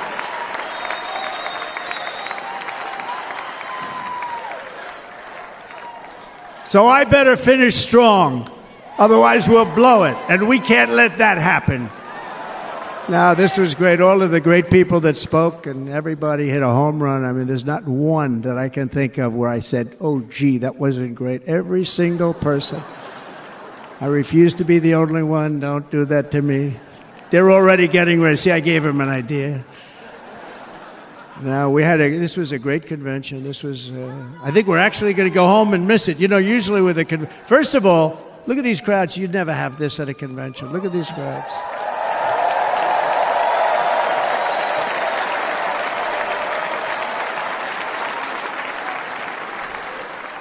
Love. It's about love. This week, the entire Republican Party has formally adopted an agenda for America's renewal, and you saw that agenda, and it's very short compared to the long, boring, meaningless agendas of the past, including the Democrats. They write these things that are hundreds of pages long, and they never read them after they're done. In their case, fortunately, they don't read them because they're pretty bad. It's a series of bold promises that we will swiftly implement when you give us a Republican House. And Mr. Speaker, thank you very much. We have our great Speaker of the House with us tonight. Mr. Speaker, thank you very much. Thank you. A Republican Senate. We have many senators here. And send me back to our beautiful White House just a few short months from now. We're talking about just months. It can't come fast enough. We have to get it done. First, we must get economic relief to our citizens. Starting on day one, we will drive down prices and make America affordable again. We have to make it affordable. It's not affordable. People can't live like this. Under this administration, our current administration, groceries are up 57%, gasoline is up 60% and 70%, mortgage rates have quadrupled. And the fact is, it doesn't matter what they are because you can't get the money anyway. You can't buy houses. Young people can't get any financing to buy a house. The total household costs have increased an average of $28,000 per family under this administration. Republicans have a plan to bring down prices and bring them down very, very rapidly. By slashing energy costs, we will in turn reduce the cost of transportation, manufacturing, and all household goods. So much starts with energy. And remember, we have more liquid gold under our feet than any other country by far. We are a nation that has the opportunity to make an absolute fortune with its energy. We have it, and China doesn't. Under the Trump administration, just 3.5 years ago, we were energy independent. But soon, we will actually be better than that. We will be energy dominant and supply not only ourselves, but we will supply the rest of the world with numbers that nobody has ever seen, and we will reduce our debt, $36 trillion. We will start reducing that, and we will also reduce your taxes still further. Next, and by the way, they want to raise your taxes 4 times, think of it. And all my life I grew up watching politicians. I always loved politics, I guess. I was on the other side. I'd watch and they were always talking about, we will give you a tax cut. We will give you a tax cut. My whole life I was watching, I will give you a tax cut, right, Mr. Congressman? That's all they talked about. This is the only administration that said, we're going to raise your taxes by 4 times what you're paying now, and people are supposed to vote for them? I've never heard it. You're paying too much. We're going to reduce your taxes still further. We gave you the biggest one, as I said. We're going to give you more, and it's going to lead to tremendous growth. We want growth in our country. That's what's going to pay off our debt.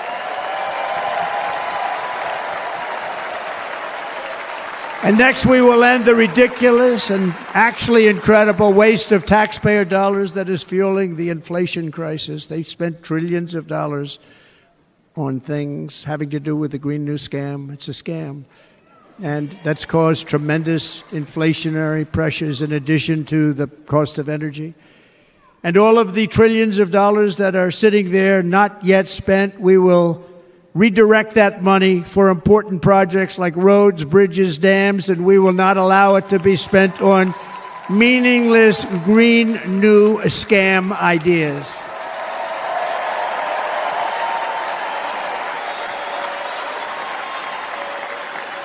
And I will end the electric vehicle mandate on day one.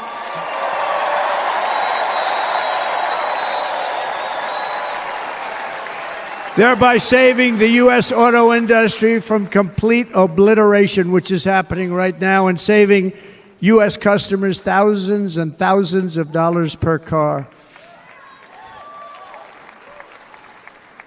And right now, as we speak, large factories just started are being built across the border in Mexico. So with all the other things happening on our border, and they're being built by China to make cars and to sell them into our country.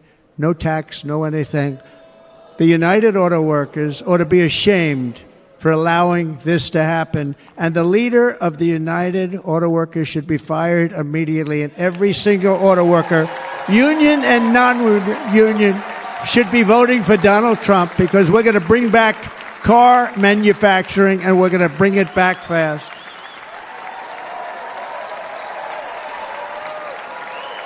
They're building some of the largest auto plants anywhere in the world. Think of it, in the world. We're going to bring it back. We're going to make them. We don't mind that happening, but those plants are going to be built in the United States, and our people are going to man those plants.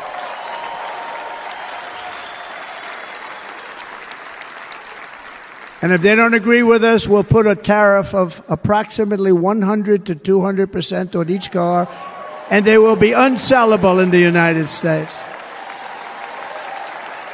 We have long been taken advantage of by other countries.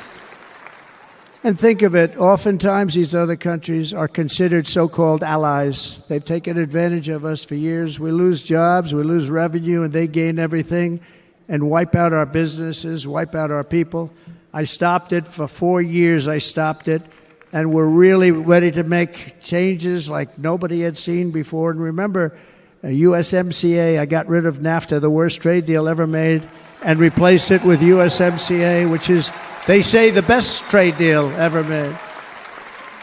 Actually, probably the best trade deal was the deal I made with China, where they buy $50 billion worth of our product. They were buying nothing. They buy $50 billion worth. They had to. But I don't even talk about it because of COVID. I don't even mention it, frankly, because of what happened with the China virus.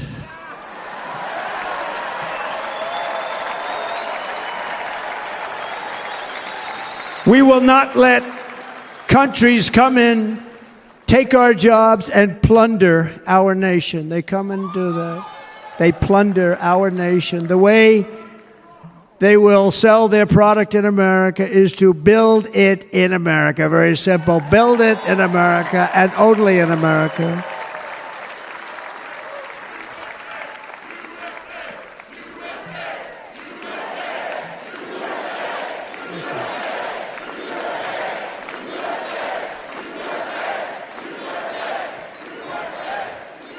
And this very simple formula, and Congress has to go along with us, and they will. This very simple formula will create massive numbers of jobs. We will take over the auto industry again, and many, many hundreds of thousands of jobs. We lost so many jobs over the years. If you go back 20, 25 years, they've stolen, going to China and Mexico, about 68% of our auto industry manufacturing jobs. We're going to get them all back. We're going to get them all back, every one of them. At the center of our plan for economic relief are massive tax cuts for workers that include something else that's turned out to be very popular, actually. Here it's very popular in this building and all those hotels that I saw that are so nice. I'm staying in a nice one. It's called no tax on tips. No tax on tips. No tax on tips.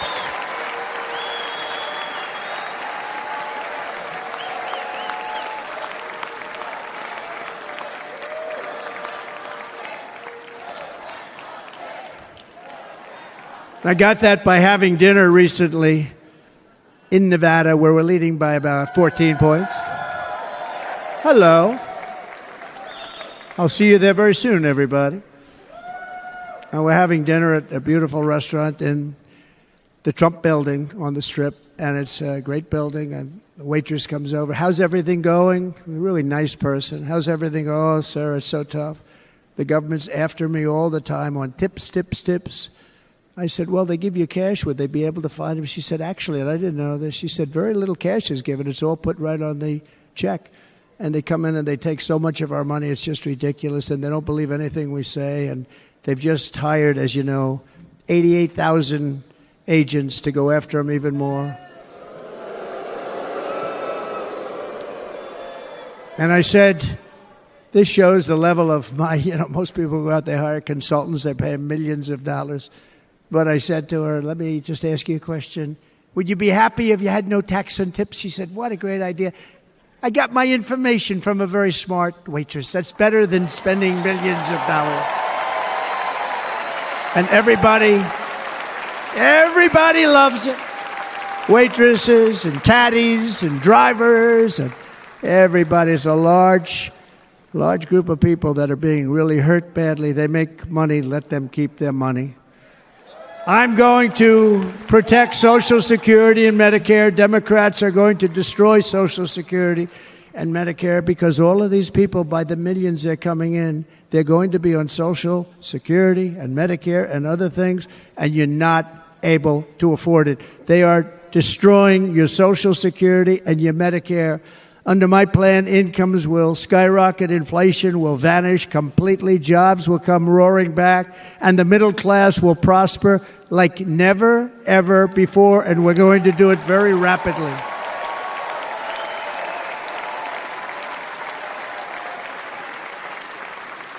But no hope or dream we have for America can succeed unless we stop the illegal immigrant invasion, the worst that's ever been seen anywhere in the world. There's never been an invasion like this anywhere. Third world countries would fight with sticks and stones not to let this happen. The invasion at our southern border, we will stop it, and we will stop it quickly. You heard Tom Homan yesterday. Tom Homan, put him in charge and just sit back and watch.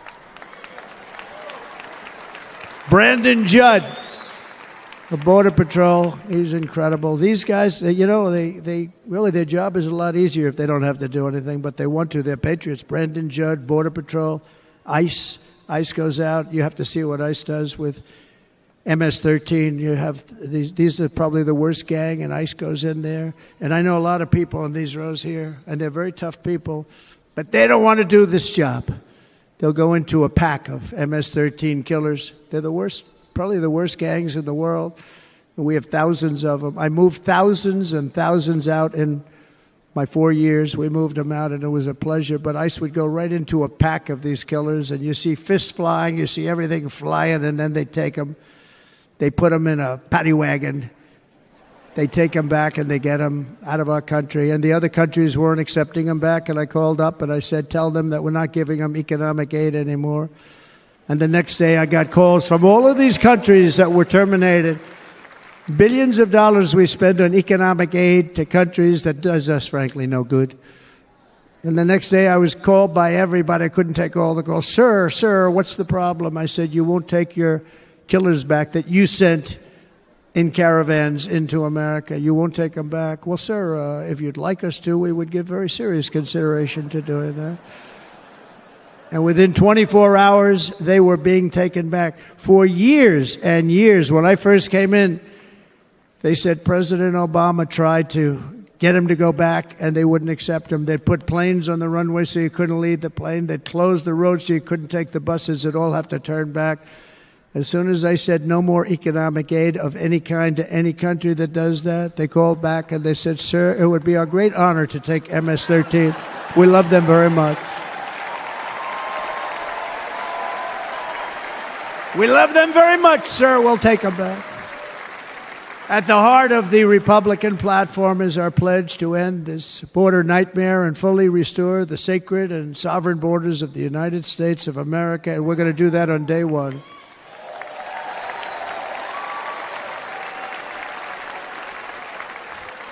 That means two things on day one, right? Drill, baby, drill, and close our borders.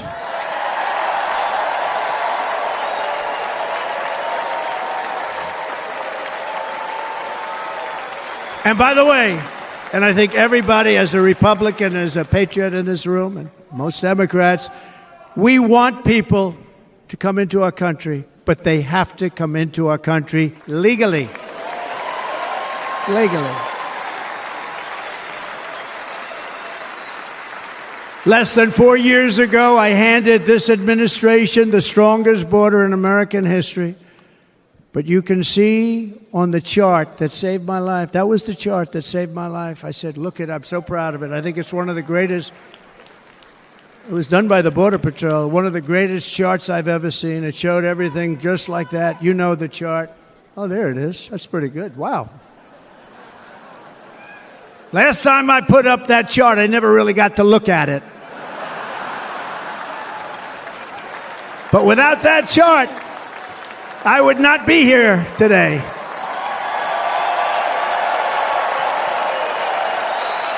Never got to look at it.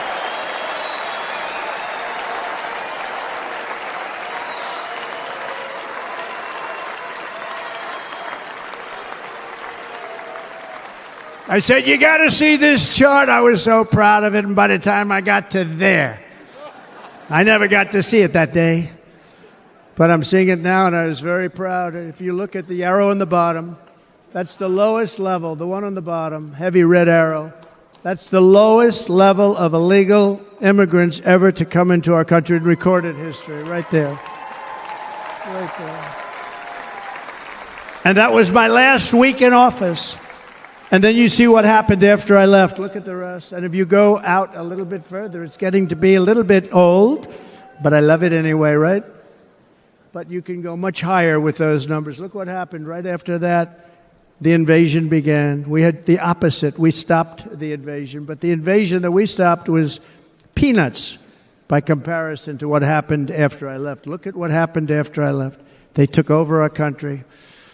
We ended all catch and release. We shut down asylum fraud. We stopped human trafficking and forged historic agreements to keep illegal aliens on foreign soil. We want them to stay on their soil. Under the Trump administration, if you came in illegally, you were apprehended immediately and you were deported. You went right back. The current administration terminated every single one of those great Trump policies that I put in place to seal the border. I wanted a sealed border. Again, come in, but come in legally. You know how unfair it is? So many people, hundreds of thousands of people, have been working for years to come into our country. And now they see these people pour into our country at levels that are unprecedented. It's so unfair. And we're not going to do it. We're not going to stand for it. They suspended wall construction, ended remain in Mexico. We had a policy, remain in Mexico. You think that was easy to get from the Mexican government? But I said, you must give it to us. If you don't give it to us, there will be repercussions. And they gave it to us. But not easy. Canceled our Safe Third agreements. Demolished Title 42, implemented nationwide catch and release. That's catch and release, where we catch them and release them into our country. We catch them and release them into Mexico. There's a slight difference.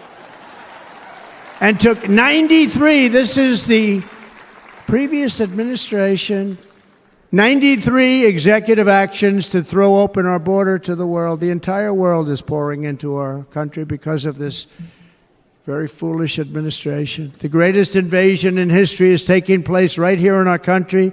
They are coming in from every corner of the earth, not just from South America, but from Africa, Asia, the Middle East. They're coming from everywhere. They're coming at levels that we've never seen before. It is an invasion indeed, and this administration does absolutely nothing to stop them. They're coming from prisons. They're coming from jails. They're coming from mental institutions and insane asylums. The press is always on me because I say this. Has anyone seen Silence of the Lambs? The late, great Hannibal Lecter. He'd love to have you for dinner. That's insane asylums. They're emptying out their insane asylums. And terrorists are coming in at numbers that we've never seen before. Bad things are going to happen. Meanwhile, our crime rate is going up while crime statistics all over the world are going down because they're taking their criminals and they're putting them into our country. A certain country, and I happen to like the president of that country very much, but he's been getting great publicity because he's a wonderful shepherd of the country. He says how well the country's doing because their crime rate is down. And he said he's training all of these rough people. They're rough. He's training them. And I've been reading about this for 2 years. I think, oh, that's wonderful. Let's take a look at it. But then I realized he's not training them. He's sending all of his criminals, his drug dealers, his people that are in jails, he's sending them all to the United States. And he's different in that he doesn't say that. He's trying to convince everybody what a wonderful job he does in running the country. Well, he doesn't do a wonderful job. And by the way, if I ran one of the countries, many countries from all over, I would be worse than any of them. I would have had the place totally emptied out already.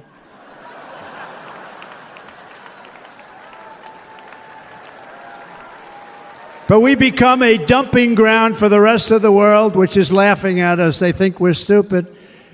And they can't believe that they're getting away with what they're getting away with, but they're not going to be getting away with it for long. That's what I can tell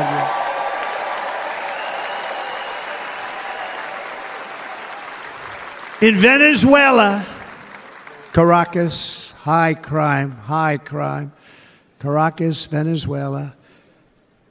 Really a dangerous place, but not anymore.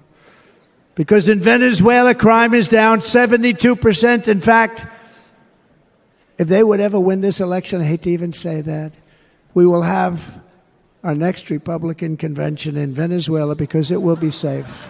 Our cities will be so unsafe, we will not be able to have it there. In El Salvador, murders are down by 70%. Why are they down? Now, he would have you convinced that because he's trained murderers to be wonderful people. No. They're down because they're sending their murderers to the United States of America. This is going to be very bad. And bad things are going to happen, and you're seeing it happen all the time. That's why, to keep our families safe, the Republican platform promises to launch the largest deportation operation in the history of our country.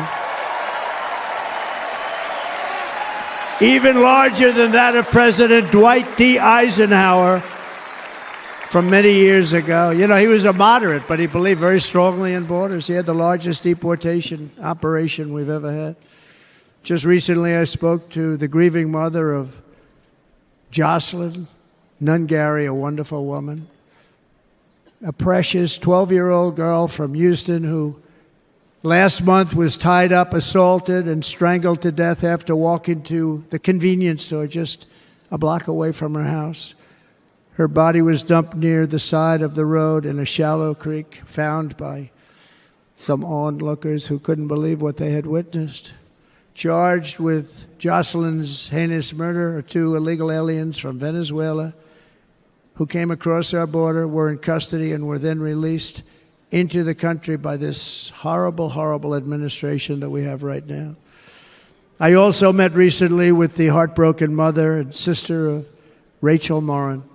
Rachel was a 37-year-old mom of 5 beautiful children who was brutally raped and murdered while out on a run. She wanted to keep herself in good shape. It was very important to her. She was murdered.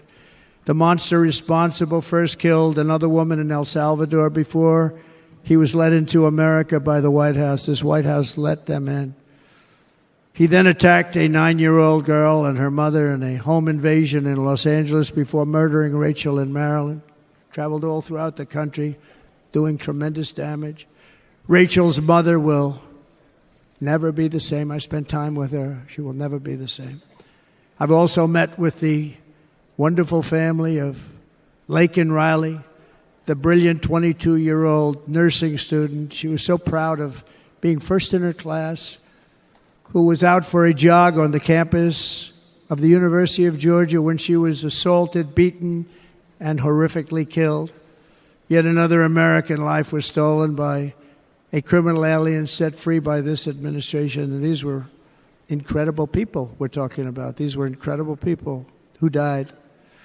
Tonight, America, this is my vow. I will not let these killers and criminals into our country.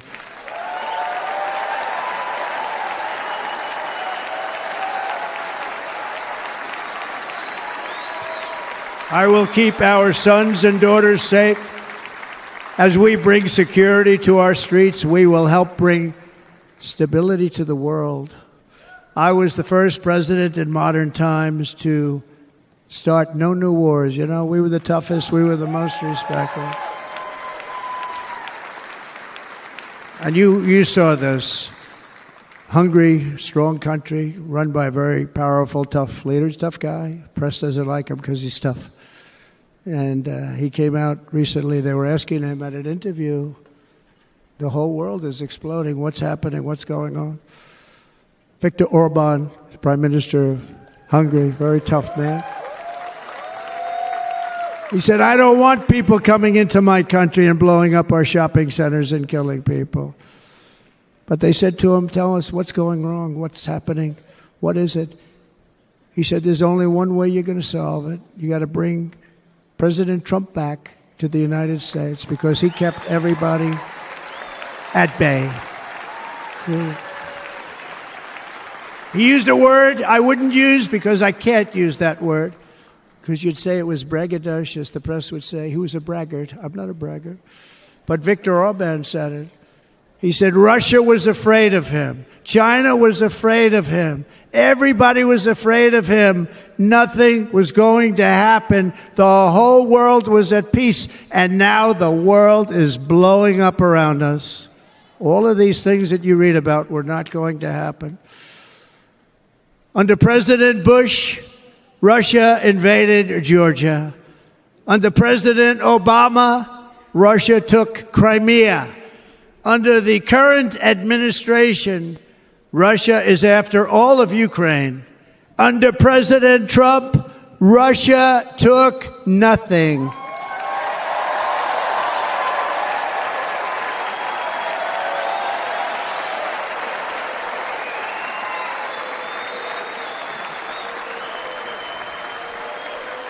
We defeated 100% of ISIS in Syria and Iraq, something that was said to take 5 years, sir. It'll take 5 years, sir. We did it in a matter of a couple of months. We have a great military. Our military is not woke. It's just some of the fools on top that are woke.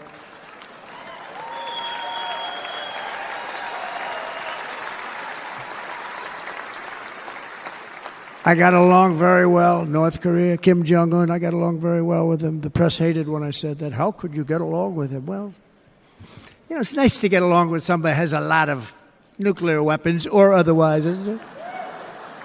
See, in the old days, they'd say, that's a wonderful thing. Now they say, how could you possibly do that? But no, I got along with them, and we stopped the missile launches from North Korea. Now North Korea is acting up again, but when we get back, I get along with him. He'd like to see me back, too. I think he misses me, if you want to know the truth. Our opponents inherited a world at peace and turned it into a planet of war. We're in a planet of war. Look at that attack on Israel. Look at what's happening. with Ukraine. The cities are just bombed out. How can people live like that where buildings, massive buildings, are falling to the ground? It began to unravel with the disastrous withdrawal from Afghanistan, the worst humiliation in the history of our country. We have never had a humiliation like that. 13 heroic U.S. service members were tragically and needlessly killed. 45 others were horrifically wounded. Nobody ever talks about them. No arms, no legs, face explosions, horrifically wounded. And by the way, we have a man in this room who's running for the U.S. Senate from a great state, Nevada, named Sam Brown, who paid the ultimate price. Thank you, Sam. Thank you, Sam. Thank you. He paid the biggest price probably ever paid by anybody that is running for office, and I think he's going to do great. He's running against a person that is not good, not respected, a total lightweight. But Sam, I think, paid, really, we were talking about it with some of the senators that are working so hard for Sam, but he paid the biggest price of any senator ever to run for the Senate. I don't think anybody's ever what he did. He was a real hero, a really great person, and he's running, and I hope that everybody gets out and votes for Sam Brown.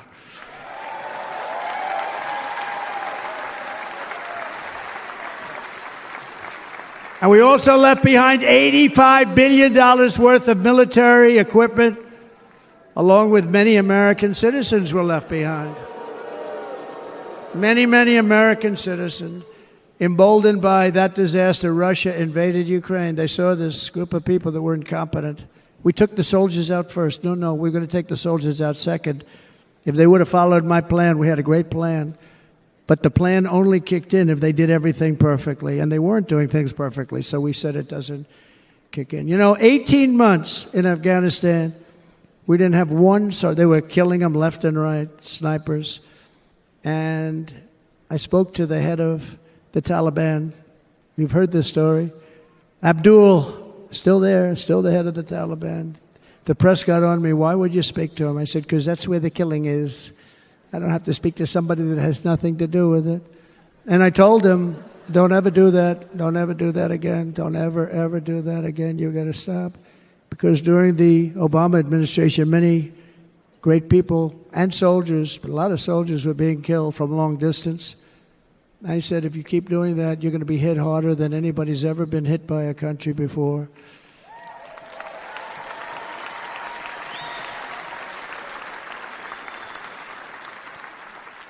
And he said, I understand, Your Excellency. He called me Your Excellency. I wonder if he calls the other guy Your Excellency. I doubt it. The other guy gave him everything. I mean, what kind of a deal was that? He walked out, gave him everything. Do you know that right now Afghanistan is one of the largest sellers of weapons in the world? They're selling the brand new, beautiful weapons that we gave them. But think of it. He actually said to me, but why do you show me a picture of my home? I said, you'll have to ask your people or one of your wives. But he could figure it out. And for 18 months, we had not one attack on an American soldier by the Taliban. 18 months.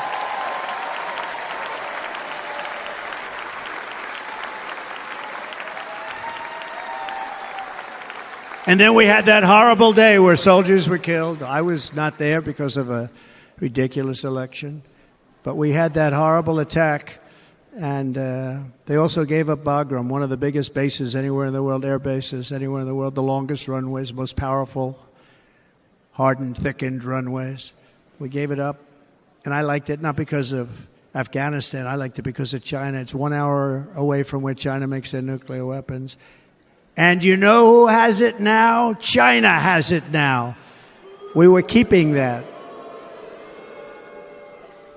And now China is likewise circling Taiwan, and Russian warships and nuclear submarines are operating 60 miles off the coast in Cuba. Do you know that? No, the press refuses to write about it. If that were me running this country and we had nuclear submarines in Cuba, I will tell you that the headlines every day would be, what's wrong with our president? You don't even hear this. You're not hearing about this. Russia has nuclear submarines and warships 60 miles away, Mr. Congressman, from Miami, by the way, happens to be here. Correct? In Cuba. And that would not be stood for if it were somebody else. They don't want to mention it, but now maybe they will. And the entire world, I tell you this, we want our hostages back, and they better be back before I assume office, or you will be paying a very big price.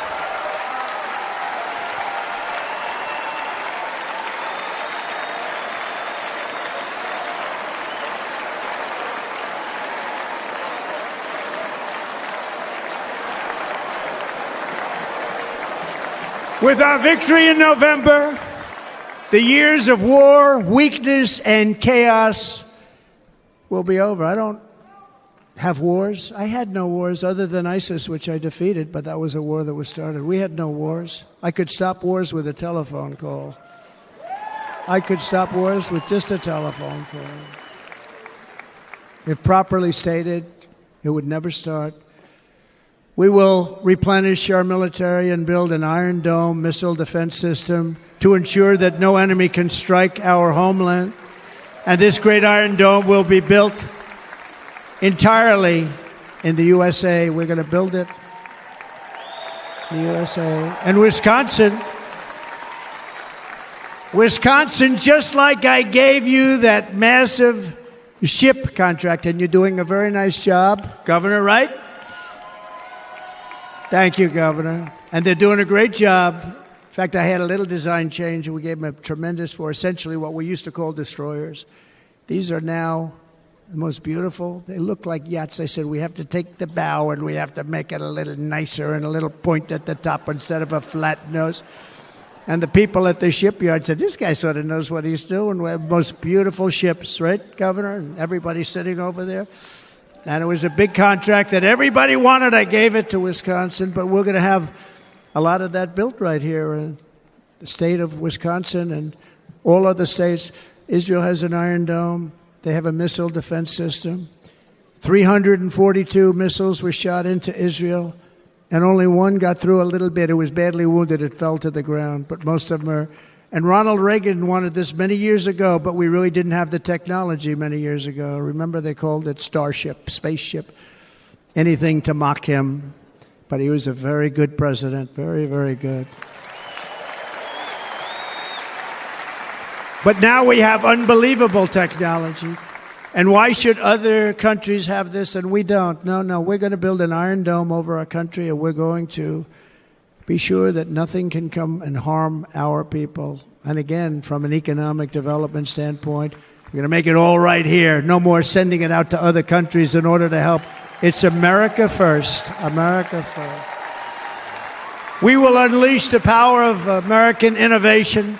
And as we do, we will soon be on the verge of finding the cures to cancer, Alzheimer's disease, and many other diseases. We're going to get to the bottom of it. You remember this gentleman that I don't want to mention other than one time I had to, because when you say you're the 10 worst, I had to do it. I didn't want anybody to be confused. But this man said, we're going to find a cure to cancer. Nothing happened. We're going to get to the cure for cancer and Alzheimer's and so many other things. We're so close to doing something great. But we need a leader that will let it be done. We will not have men playing in women's sports. That will end immediately.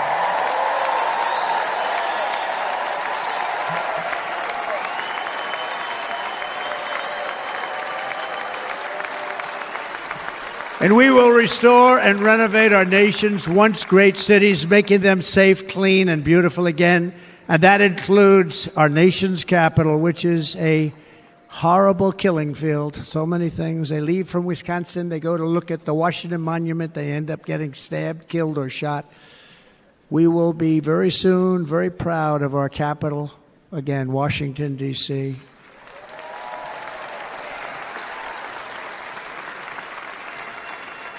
America is on the cusp of a new golden age, but we will have the courage to seize it. We're going to take it. We're going to make it a current. We're going to bring this into a golden age like never seen before. Remember this, China wants to do it. Japan wants to do it. All of these countries want to do it. We have to produce massive amounts of energy if we're going to produce the new. If you look at some of the things that have been done and some of the things that we're going to do, but AI needs literally twice the electricity that's available now in our country. Can you imagine? But instead, we're spending places where they recharge electric cars. They built 8 chargers at a certain location toward the Midwest. 8 chargers for $9 billion. Think of them as a tank for filling up your gas. Think of it. They spent $9 billion on 8 chargers, 3 of which didn't work. And if you were going to do this all over our country, this crazy electric mandate, if you're going to do this and by the way, I'm all for electric. They have their application. But if somebody wants to buy a gas-powered car, gasoline-powered car, or a hybrid, they're going to be able to do it. And we're going to make that change on day 1.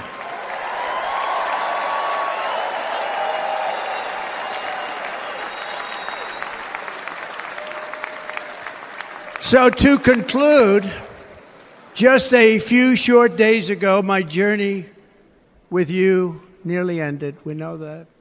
And yet, here we are tonight, all gathered together, talking about the future, promise, and a total renewal of a thing we love very much. It's called America. We live in a world of miracles. None of us knows God's plan or where life's adventure will take us. I want to thank Franklin Graham for being here tonight. He's an outstanding man. He wrote me a note recently. I have a lot of respect for him. Sir, I love your storytelling. I think it's great in front of these big rallies. But, sir, please do me one favor. It won't make any difference. Please don't use any foul language.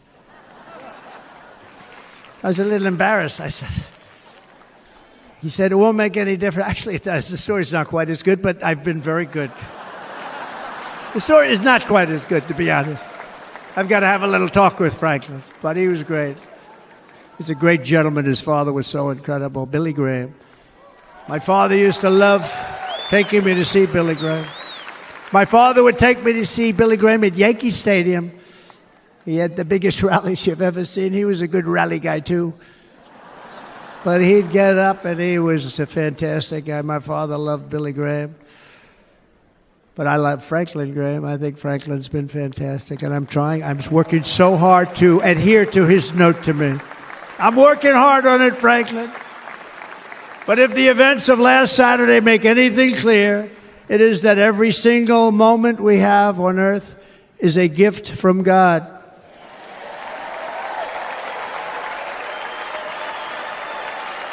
We have to make the most of every day for the people and for the country that we love. The attacker in Pennsylvania wanted to stop our movement, but the truth is the movement has never been about me. It has always been about you. It's your movement. It's the biggest movement in the history of our country by far. Can't be stopped. It can't be stopped.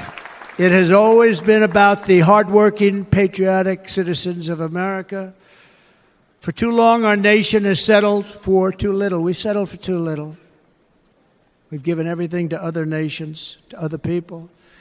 You have been told to lower your expectations and to accept less for your families. I am here tonight with the opposite message. Your expectations are not big enough. They're not big enough.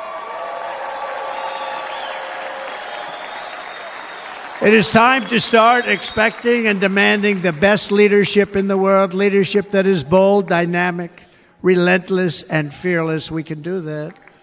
We are Americans. Ambition is our heritage. Greatness is our birthright. But as long as our energies are spent fighting each other, our destiny will remain out of reach, and that's not acceptable. We must instead take that energy and use it to realize our country's true potential and write our own thrilling chapter of the American story. We can do it together. We will unite. We are going to come together, and success will bring us together.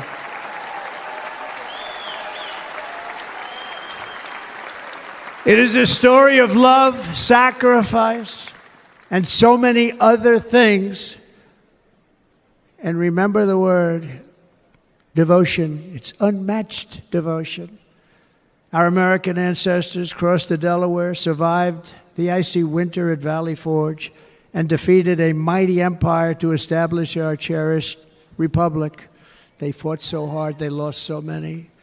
They pushed thousands and thousands of miles across a dangerous frontier, taming the wilderness to build a life and a magnificent home for their family. They packed their families into covered wagons, trekked across hazardous trails, scaled towering mountains, and braved rivers and rapids to stake their claim on the wide-open, new, and very beautiful frontier. When our way of life was threatened, American patriots marched onto the battlefield, raced into enemy strongholds, and stared down death and stared down those enemies to keep alive the flame of freedom.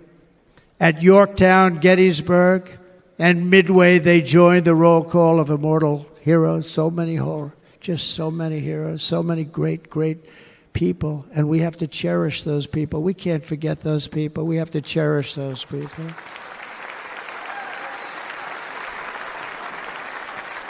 And building monuments to those great people is a good thing, not a bad thing. They saved our country. No challenge was too much. No hardship was too great. No enemy was too fierce.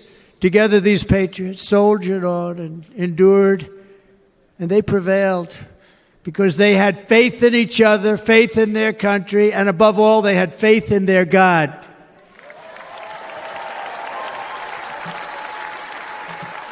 Just like our ancestors, we must now come together, rise above past differences. Any disagreements have to be put aside and go forward, united as one people, one nation, pledging allegiance to one great, beautiful, I think it's so beautiful, American flag. Tonight I ask for your partnership, for your support, and I am humbly asking for your vote. I want your vote. It's going to make our country great again. Every day I will strive to honor the trust you have placed in me, and I will never, ever let you down. I promise that. I will never let you down. To all of the forgotten men and women who have been neglected, abandoned, and left behind, you will be forgotten no longer. We will press forward, and together we will win, win, win.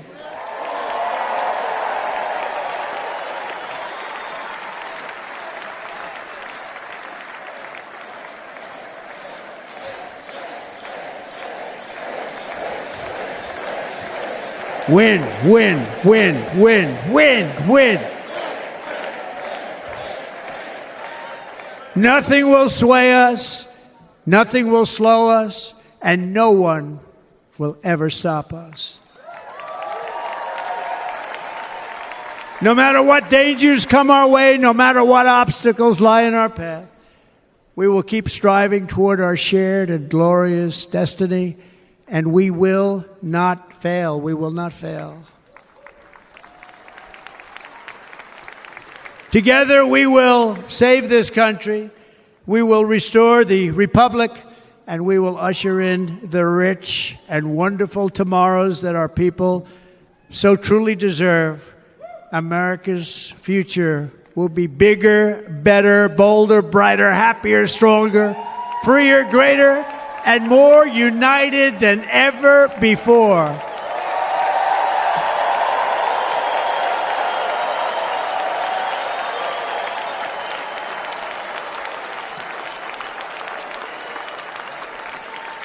And quite simply put, we will very quickly make America great again. Thank you very much. Thank you very much, Wisconsin. God bless you. God bless you, Wisconsin, and God bless the United States of America, our great country. Thank you very much, everybody. Thank you.